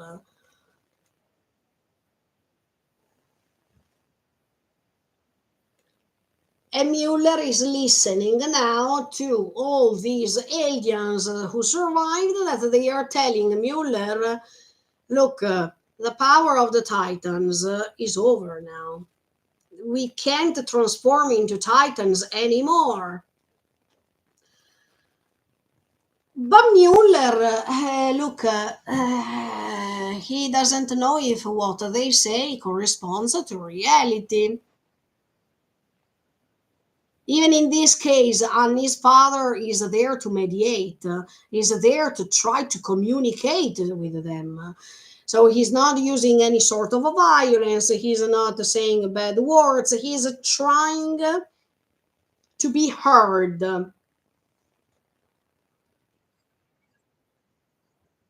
And in fact, Mueller is not saying, please shoot them, who cares? No, he wants to listen first to what Agnes Dead has to say, Mr. Leonhardt. And in fact, Agnes Dead keeps going on by saying, we are just regular people now. Uh, but Mueller needs a proof. So, uh, I like Mueller's character, you know this. But now, unfortunately, Mueller is a little bit a slave of fear. Because in the same episode, Mueller and Anne is dead were trying to cooperate, if you remember. I mean, in this episode, the two of them were saying, okay, let's do our best for next time to not repeat the mistakes, and let's work all together for the best. And now, Mueller, you need a proof. Why you don't trust? Why you don't trust? You should trust if you say that you want to cooperate with them to not repeating the same mistakes anymore. But you want the proof, so you're not trusting them completely, and you are also afraid of them again. It seems that the story keeps repeating here. Because if Armin was not coming, let's say, there was no proof. Or let's say Armin is not giving him a proof. Okay, he's saying that he killed Eren Yeager. But let's say that by giving him this sort of a proof, he is talking, and he is trying to tell Mueller some other things, like, look, if we wanted to defend ourselves, we would have transformed already, but we didn't. So, see, this is not a real proof, but it's a way that Armin has to talk, to communicate before even saying who he is. He is trying to give Mueller some sort of a way to think before acting in the wrong way. But here we have to go back to a specific scene because this reminds me quite a lot of season one again, especially when Mueller says, can you prove that right here, right now, right here, right now, right here? Okay.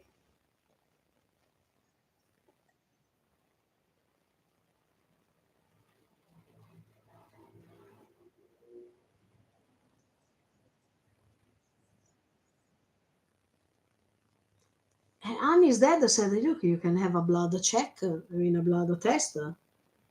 But Mueller says, I said right here, right now. Oh, everything seems that it's not over, but we are just at the beginning once again here. See, even the Mueller, you disappoint me. Because you said to him that you would have cooperated altogether. You shake even Annie's hands, Annie's dad's hands, to say, okay, let's work together for the best. And now you are so aggressive, and you say, I said right here, right now. Oh, human beings never learn. Even if they have experienced something 20 minutes before, let's say, oh, we are stubborn.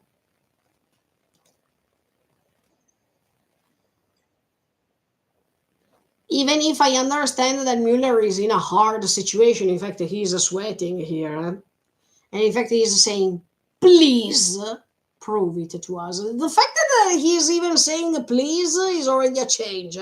Because before this moment, Marlians would have never said please to aliens. Never in the world. And now he says, please prove it to us. That's what we all want. That's the only thing we want.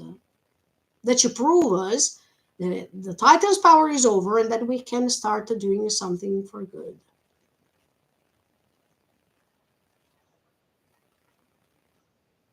Prove if you are whether a Titan or a human. And this is the moment we go back to find that scene in season one. Yes, that was amazing to put this scene now. Titans or human. Let's see if I can find that scene from season one. Attack on Titan. I don't know, human. Where is the season one that scene that I really like? Where is it? We don't know. Attack on Titan season one. Armin speech. Let's see if it comes out as Armin speech. Oh yes, yes, yes, yes, yes, yes. This one, right? Yes. Look, even in that case, okay, Armin saved human beings.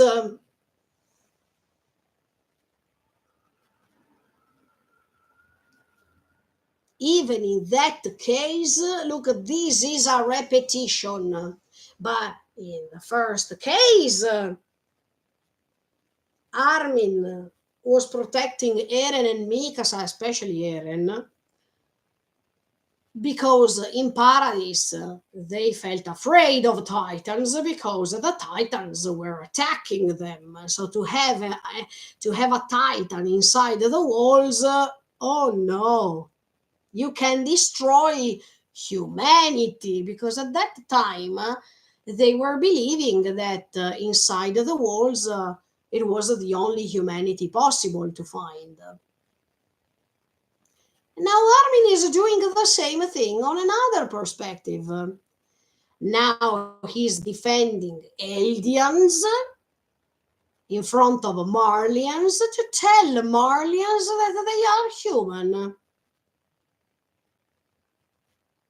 and that humanity can trust them.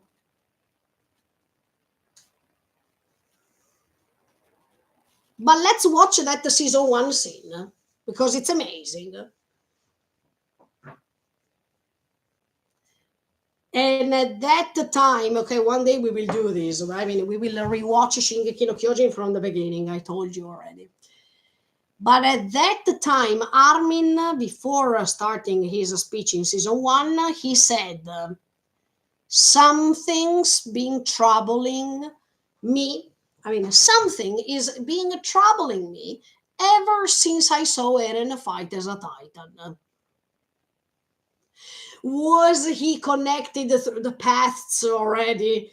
Because even if he was not a colossal titan, anyway, in the moment in which he became a colossal titan, he was already connected to the paths.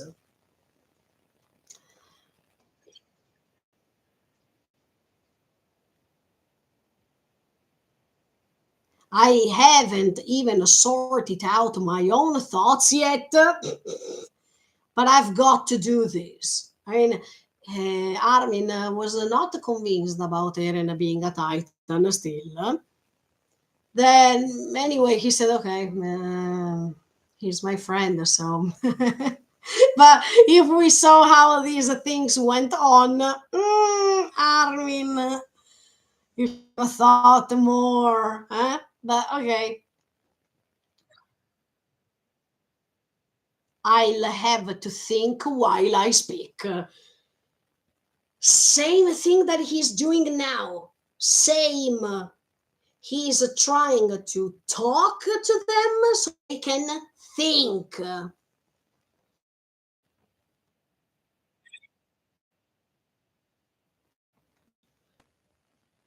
Armin decided to get rid of his ODM in season one, that it was his weapon at that time, as much as now. In his final scene, he is getting ready of his Titan's power that is considered as a weapon. So he wanted to show himself as a person who doesn't want to be aggressive. Same thing that he is doing now.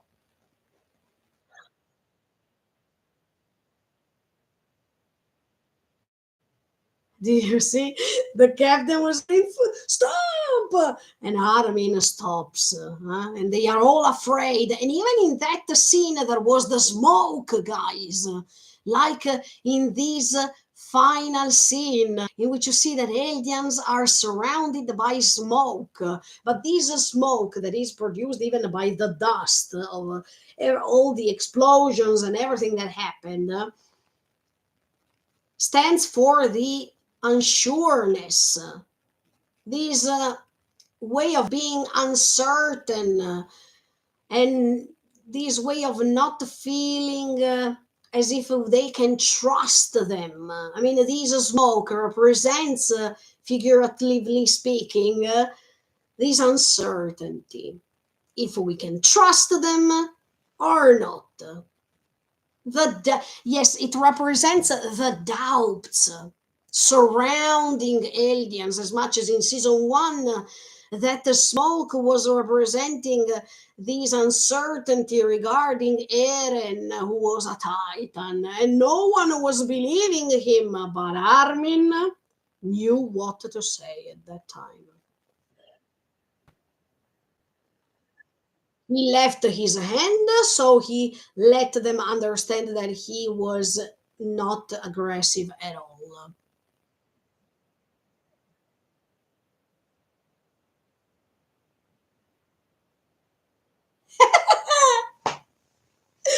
Oh my!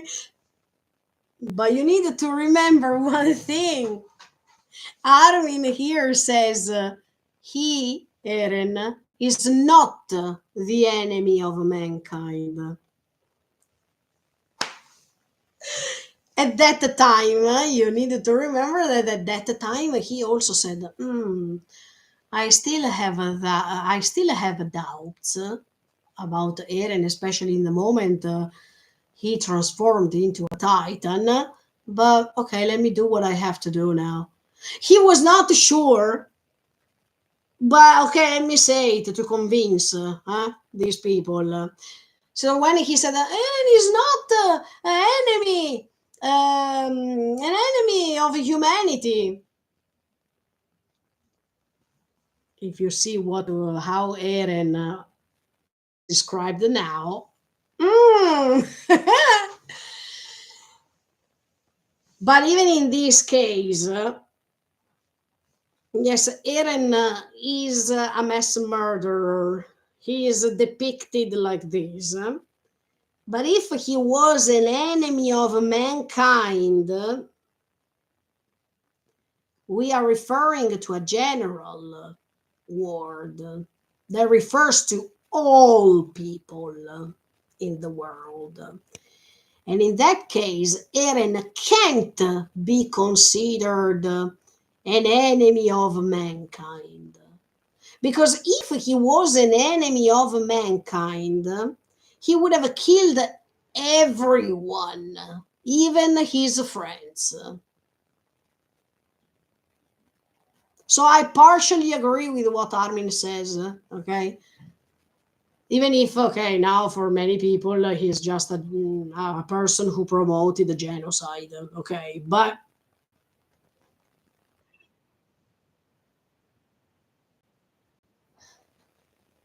we are willing to share all the intelligence we have gathered. Intelligence, sorry.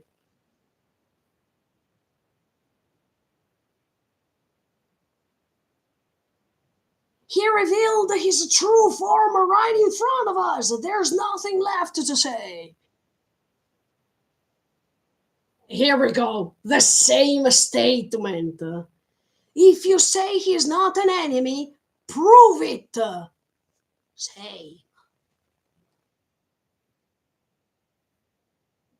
If you can't do that, I will eliminate the threat. And in fact, even Mueller is over there like this to stop all these Marlian soldiers to shoot, to refrain them from shooting. But if Armin is not proving now anything, they will shoot. Same thing. But it's so great that now, I mean, while in season one everything was uh, concerning Paradis, and now everything is concerning the world. So the dimension is completely changed. The proportion of the statements Armin is going to say is bigger, okay? Everything is changing because it's no more related to Paradis only, it's related to the world. And at the time, Armin said that there is no need for further proof. But then he thought, because he was lack of thinking smartly immediately, like now, okay? He said, that's right, it's unnecessary. The issue is not how we see him.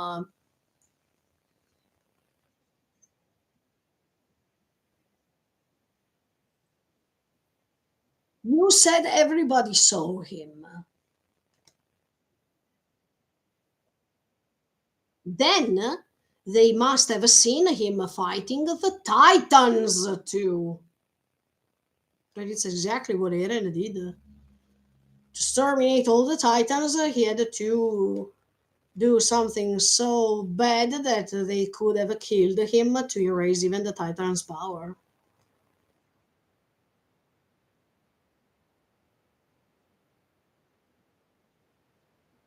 The Titans see him as a prey, just like the rest of mankind.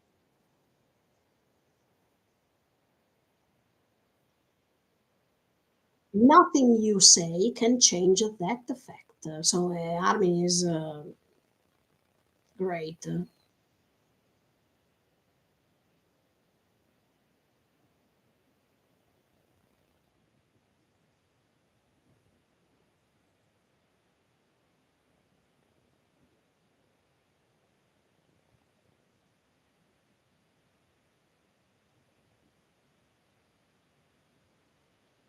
Prepare to attack! See? Miscommunication because here.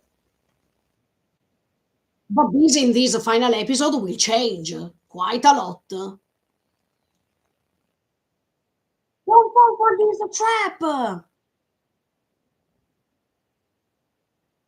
Their actions have always been beyond our comprehension. No, yes, in this case, I agree.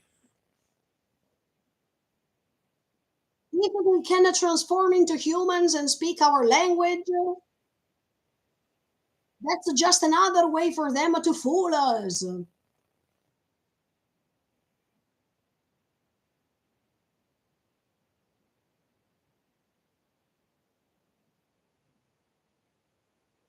No good, Armin says.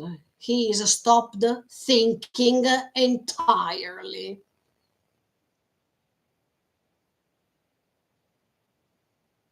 He is too scared to think. Yes, that's what Mueller is experiencing now. Mueller is too scared to think now.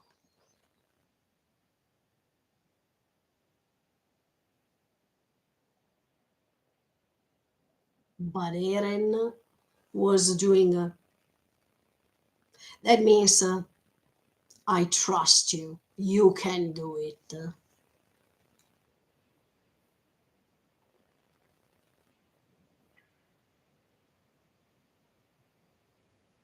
As a soldier, I swore to devote my heart to the resurrection of mankind.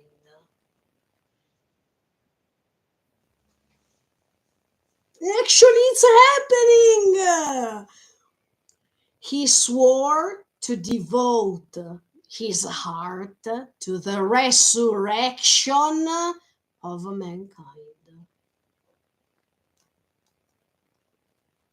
Isayama, we love you so much.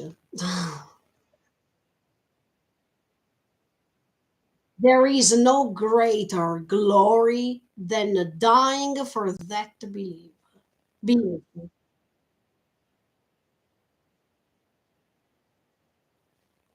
If we added his titan power to the might of our armies, can you see even Eren's face in this moment? Okay, we will analyze it one day when I will rewatch it. If we added his titan power to the might of our armies, it might even be possible to, to recapture the town.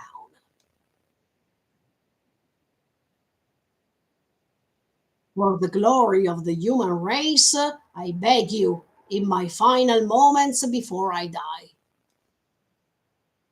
Rainer, Bertold, Annie, and John were looking that day. Even if Bertold and Rainer were already traitors, and even Annie, but John was there too. And it's a proportion. I mean, it's directly connected with this scene now, where they are also looking.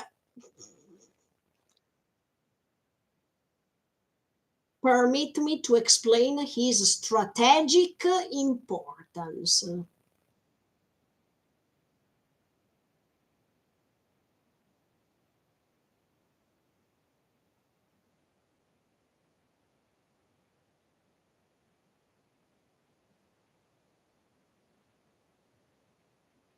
See, this commander doesn't want to listen. That is the problem of human beings. When they are too convinced or when they are too scared to prefer their convictions instead of listening, those who break the rules must be eliminated. That's what it means to be a soldier.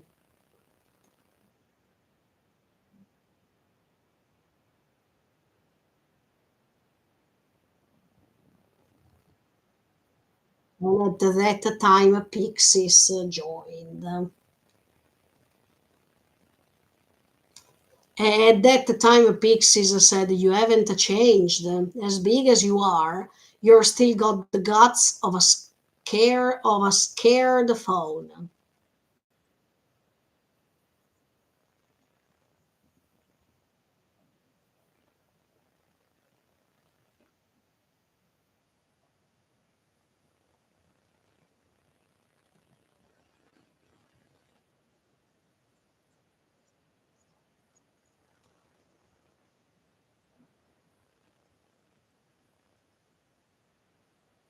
pixies that they said, I think I it would be worthwhile to hear what they have got to say. Wow. But now let's go back to this episode.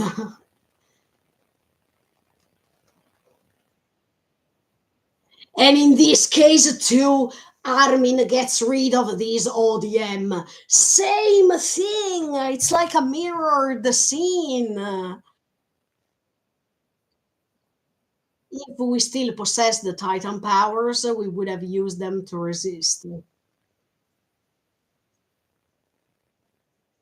But even with those barrels pointed at us, we remain powerless.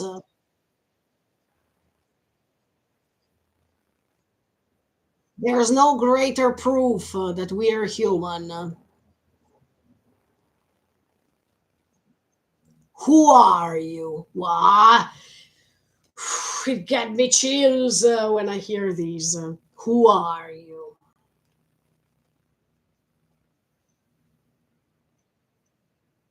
Armin Arlert, an alien from Paradise Island.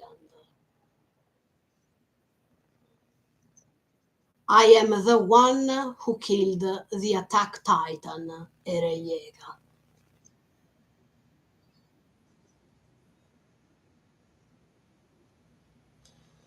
Wow, wow, what a powerful scene it was, this one. Wow. At that time, Armin was trying to rescue Eren. As a mirrored, almost mirrored scene, in this case, Armin says that he killed Eren. Wow. But I think that Eren would have made the same smile to convince him to keep talking, because that's what Eren wanted him to become, the one who killed him. So he could have been considered a savior. So Eren would have been proud of what he said now. He would have a stand for him. In the meantime, while Armin talks like that, there is another scene, and finally we reach the thumbnail for today. That is the meeting between Mikasa and Ymir. These two women that are too different, not only physically speaking, but even mentally speaking. I like so much the contrast between the two. One was having the clothes of a servant of King Fritz, with blonde hair, blue eyes. And on the contrary, you see Mikasa, who's wearing her soldier's armor, or soldier's uniform, black hair, black eyes. So as you can see, Ymir is the slave, was the slave. Mikasa was a fighter for her will, for her choices. This encountering is so important. Ymir will not say anything, because even if she died, and even if she could have probably, I don't know, regain her tongue and whatever, now that she's free from that curse, she preferred not to say anything, and I appreciated this. I mean, there was no need to say anything. The actions already speak for themselves.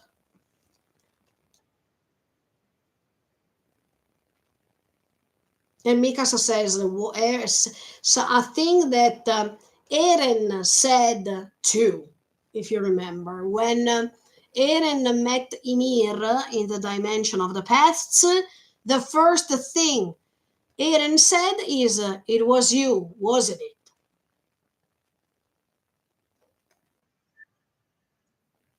the one who was peeking into my head all this time. So we finally understand that Mikasa was the one chosen by Ymir. And Ymir was trying to disturb her, disturb her thoughts, thanks to these headaches, because she was trying to tell her when to intervene, when to make a choice.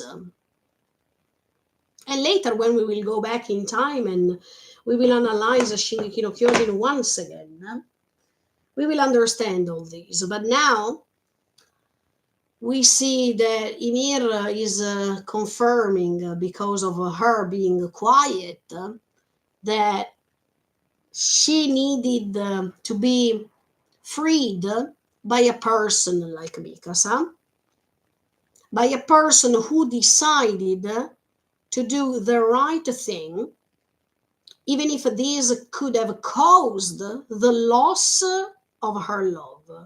The loss of her lover. Yes, not her lover, her lover. That it was a thing that she couldn't make. She didn't, she was not courageous enough to prefer her happiness instead of King Fritz's happiness, or King Fritz's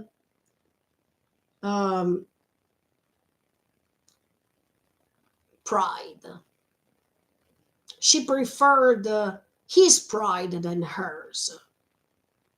She preferred to accept everything instead of rebelling. Even if this could have caused her death, she was afraid to die, because if she died while she was rebelling, probably she would have lost even that love, and she didn't want to lose that love. She was too slave of that love.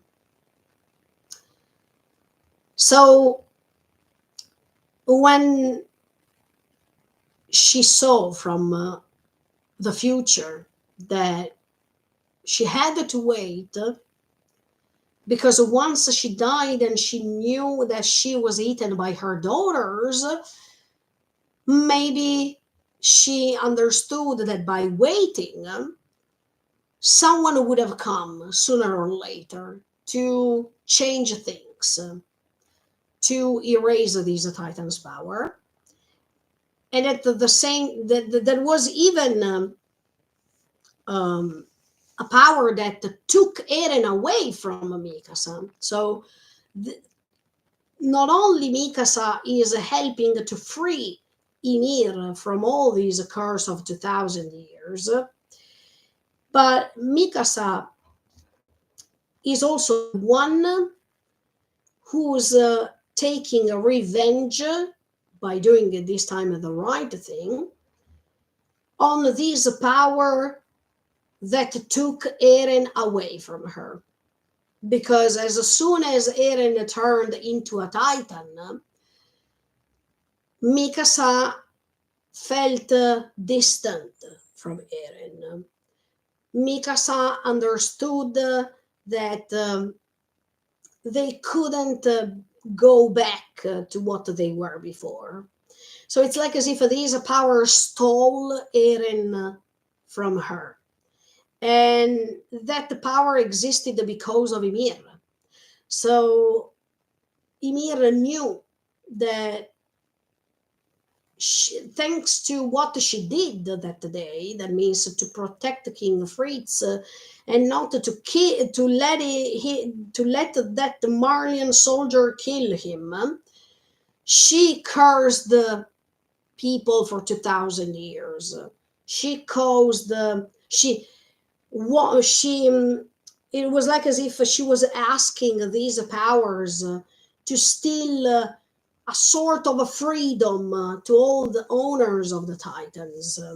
And she has always felt guilty because it's thanks to that bad choice she made that not only she caused the pain throughout the generations, not only she saw lots of people being stolen from others because of this power, because of this will to transform, but she saw even the fact that other people were losing these owners of titans, and they couldn't live a normal life because after 13 years they had to be gone. So Ymir has a heavy burden on her shoulder of 2000 years. This burden has 2000 years, and she needed to wait, and that's why she was waiting. I think that in the dimension of the paths, she was trying to make these titans so they could transform, the owners could transform into titans. Not only because she was a servant of that toxic love, but also because she knew that sooner or later, the more she was creating these titans to let the owners transform, the story could have gone on. So she could have reached the person that was going to change everything, that was going to erase this power, that with this erase of a power, she could have erased even the guilt that Ymir felt throughout the 2000 years. She could have erased even the slavery of 2000 years, a slavery to this power that she unfortunately got in touch with that day. And she couldn't wait also to meet Mikasa so she can rest in peace now. And she can finally regain her eyes because her eyes were completely gone throughout these 2000 years because she was a slave, and she completely lost herself the moment in which she saw that her village was destroyed, her parents was dying in front of her eyes, her tongue was cut off so she couldn't even express her feelings. It was like as if she was a zombie, she was a person walking even if she was dead inside. But with this chance of meeting Mikasa, first of all, it was a way to thank her for what she did for her too, even if she's not talking. But she regains even her eyes, so it's like as if that blindness is faded away, and she can rest in peace now by being sure that she can't cause any more troubles. Um, and she could even understand, I mean, Ymir could even understand the fact that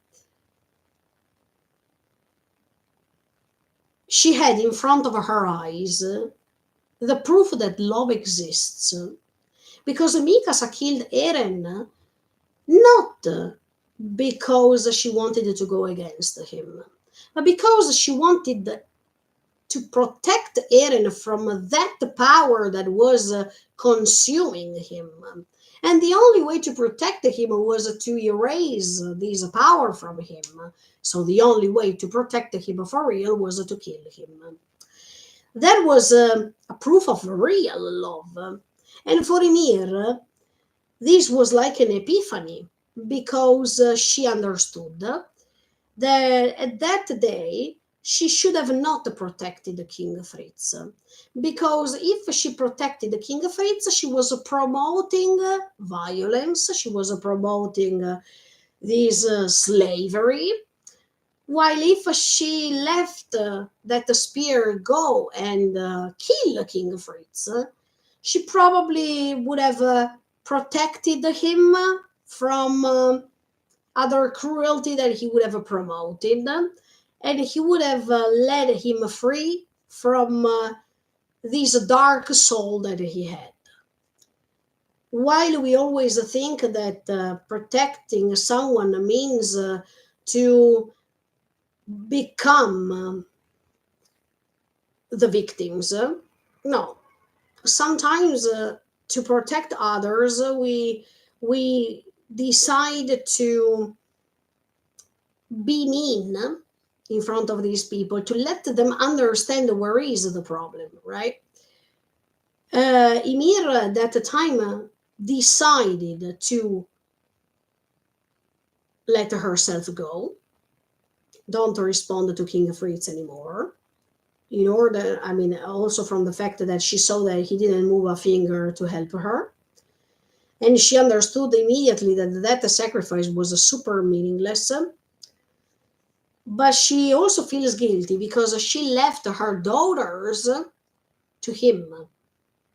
And in fact, he was not kind at all because he didn't care that their mother died.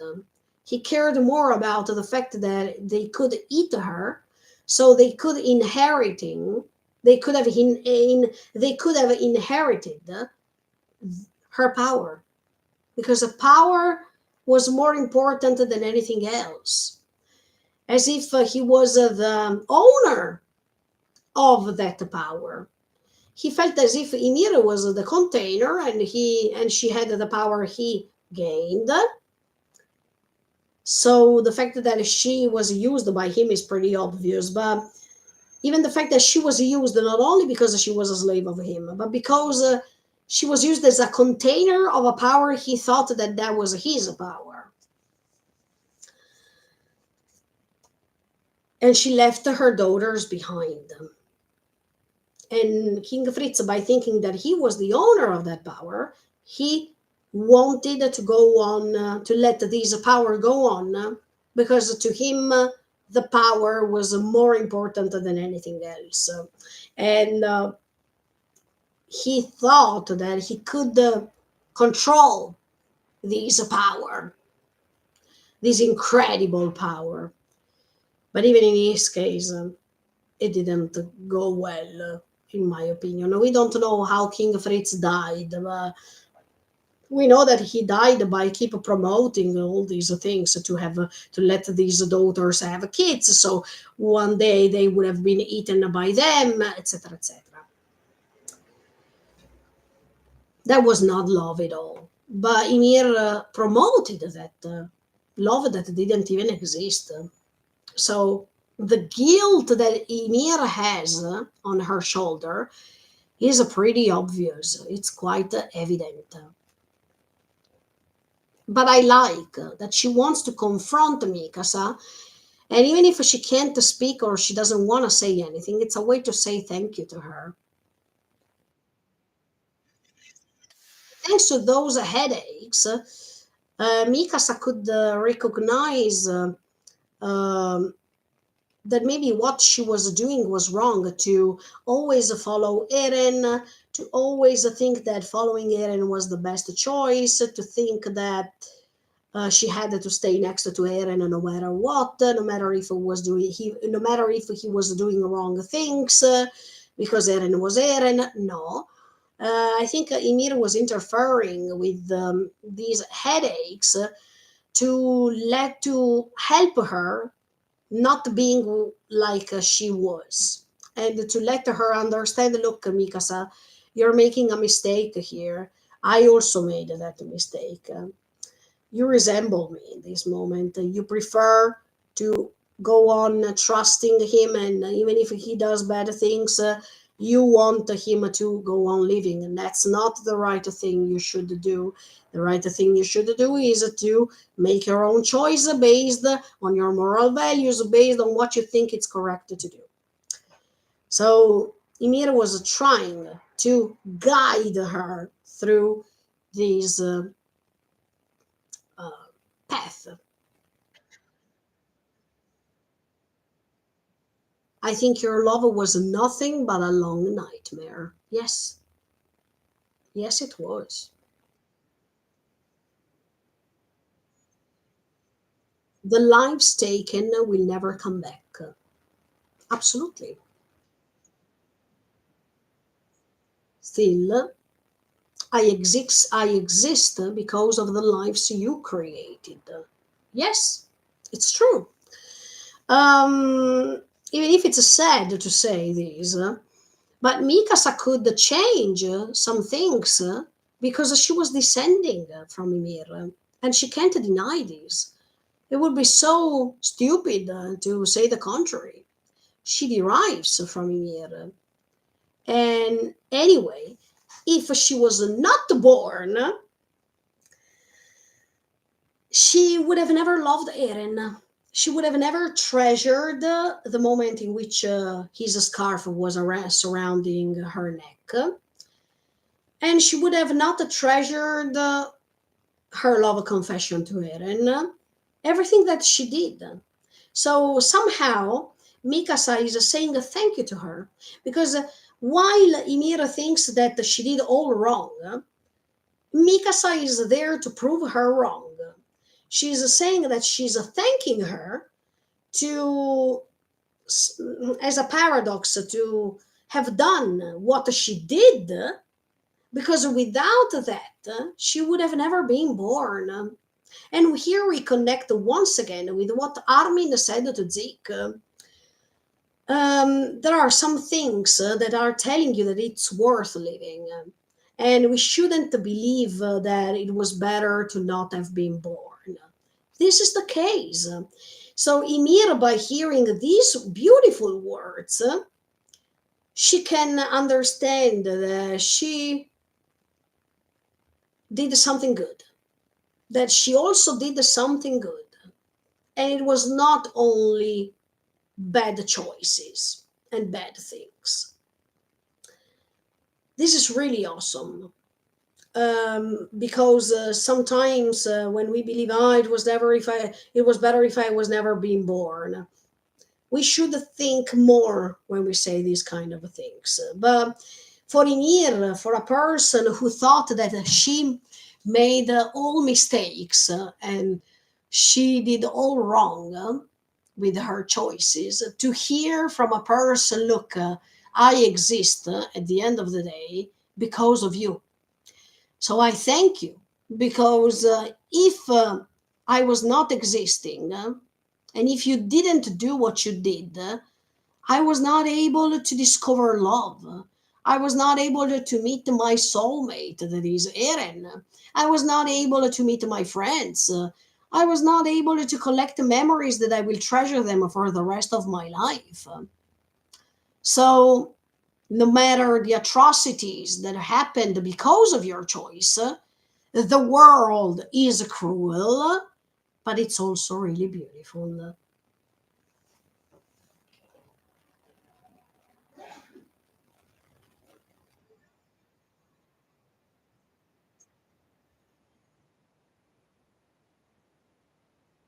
So at that time, if she chose her daughters and she let King Fritz die,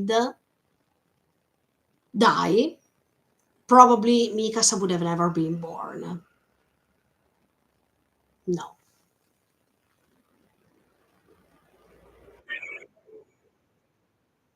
Or maybe yes, who knows? But I don't think so. Even if no one can guarantee these, because the three girls were already born,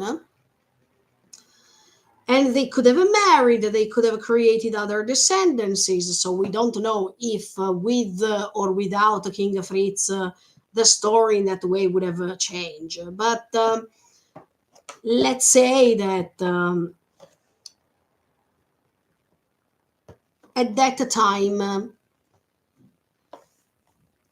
Ymir made a choice, and she can't go back in time to solve things differently. She can't change the path that it's already written. So she has to accept that her choices were some choices that she made. But now that she can rest in peace, she can go back to her daughters now, and in that place where she will find her daughters back, there will not be King Fritz trying to enslave her again. In that place where she will find her daughters again, it will be in the afterlife, but they will all be happy. They will definitely all be happy. Also, because we don't have to forget the terrifying moment in which these daughters had to eat her. So not only she feels guilty of all the tragical things that happened for 2000 years, but she feels so guilty that she put that man on top of her daughters, and she couldn't prevent them from eating their mother. She will never forgive herself for that. But now that she has the chance to reach them, no one can separate them again. And this is the beautiful ending for Emira too. Mm. She can finally close her eyes and rest in peace because she knows now where she belongs to. She belongs to her daughters, and she wants to go back to that scenario. Rest in peace. Yes, I think it was a pretty amazing the fact that they could meet the two of them, because Mikasa actually, by putting an end to these Titans' power, could even let her rest in peace. That is something that Ymir was awaiting so badly, so she could go back to her daughters and not to feel separated from them anymore. Ah, yes, so this is awesome. And you see that Mikasa keeps walking. She will reach a paradise. She will definitely go where Eren wanted to find peace. For Mikasa, it's not easy, not at all. And I think that, um, yeah, to know that now it's the moment for her to say goodbye to Eren somehow. Because, yes, one thing is Iterashai Eren, but one thing is to bury him and to realize that everything that she did was real, and you can't go back anymore. I think even for Mikasa, it was a pretty heavy this moment. Yeah,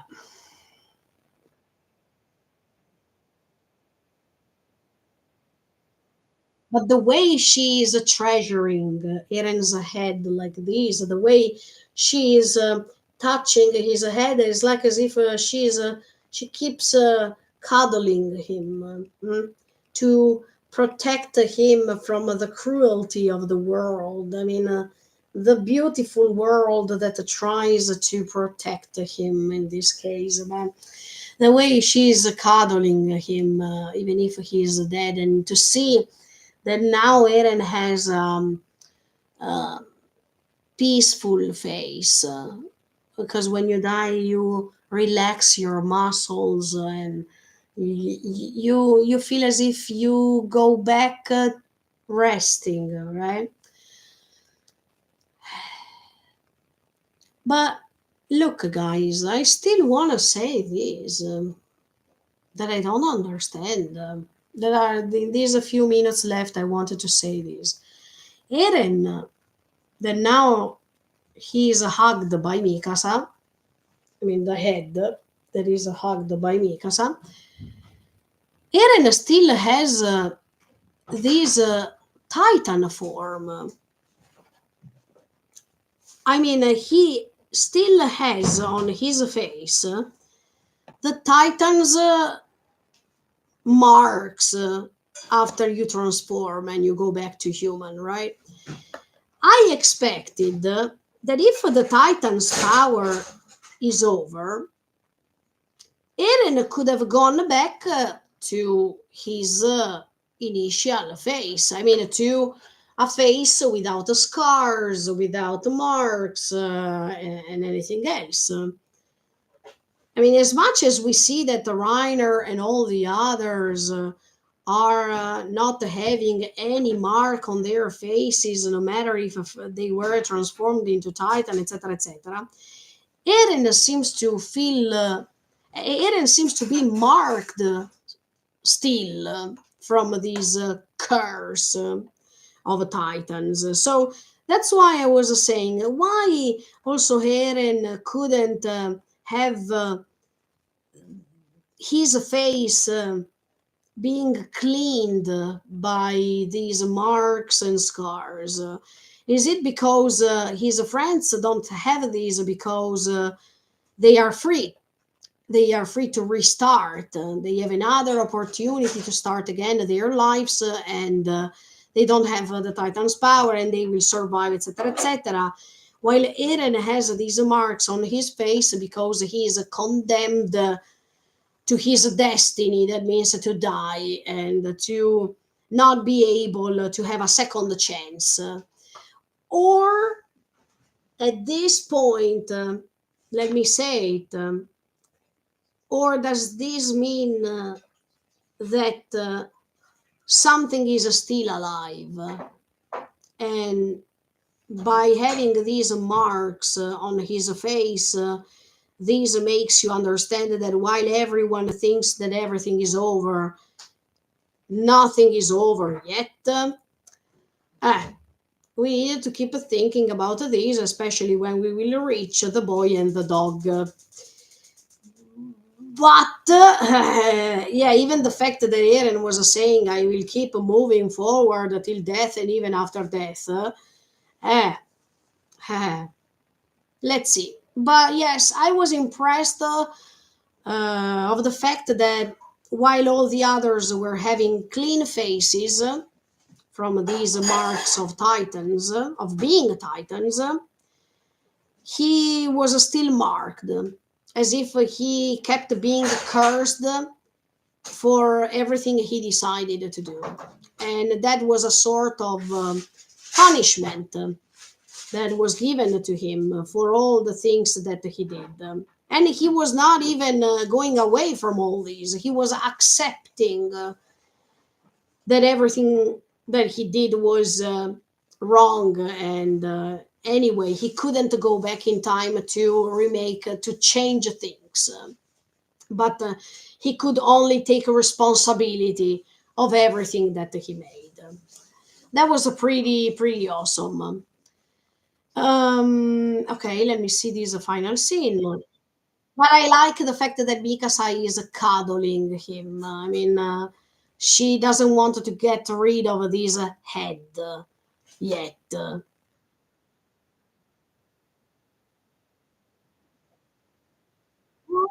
Ah, yes, I wanted to end this live streaming with this beautiful scene in which we see History as a daughter. Yes, and another thing that is priceless is the symbolism used here because she is 3 years old. This number three that is recurrent and comes back all the time. Um, we know that this number was used in so many occasions, but now, yeah, we understand that the 3 years have gone on since that moment. And Historia has a baby girl. We don't know what her name is, unfortunately. I would have hoped to hear her name out loud, to see her choice as for the name, but it's okay. I mean, we can guess even in this case. Isayama wanted us to be left like this without an evident answer, and I like that. But I like that we see that there is a daughter instead of a baby boy, because we know that Historia had the royal bloodline, was belonging to the royal bloodline. And we know that it's like as if mm, Ymir could reincarnate this time into a beautiful little girl in a historical context where peace is um, the leitmotif of the period itself. Yeah, I like to think like this. I mean, I like to think that now a new girl life was born, and we know that the girls can procreate, so she will be able to go on with these descendants, but in the best way, or at least she will try her best to do so because she was born in a historical context where people who survived from that negative period of time are trying desperately to change the world in a good way. Then the fact that they can or they can't, we know already. They can for their period of time, but they can't uh, forever. They can't do this forever for everyone.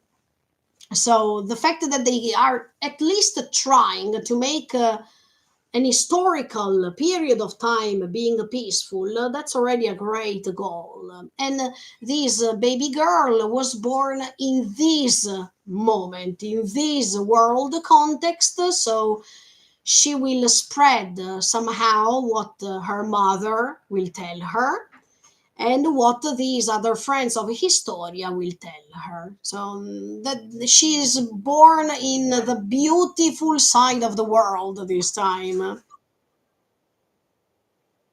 in fact, you see how happy she is, how she's having a great relationship with her mother. Then we see even Historia's husband approaching them. So we have a beautiful. Wait. Ah,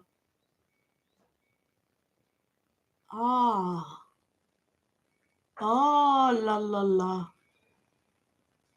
Oh no.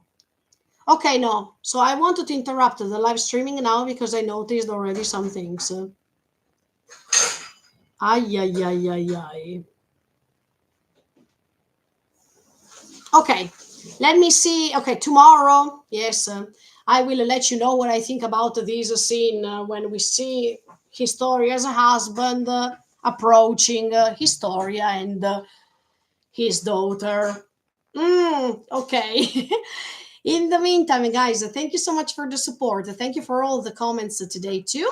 And see you tomorrow with another part of these immense and endless analyses. We are reaching the end. So, tomorrow, I think it will be the second to last part of these analyses. And on Friday, see you again with the post credit scenes. So, we are going to end all these in the best way. Thank you so much. See you tomorrow and keep subscribing. Bye. See you. See you later. Bye bye.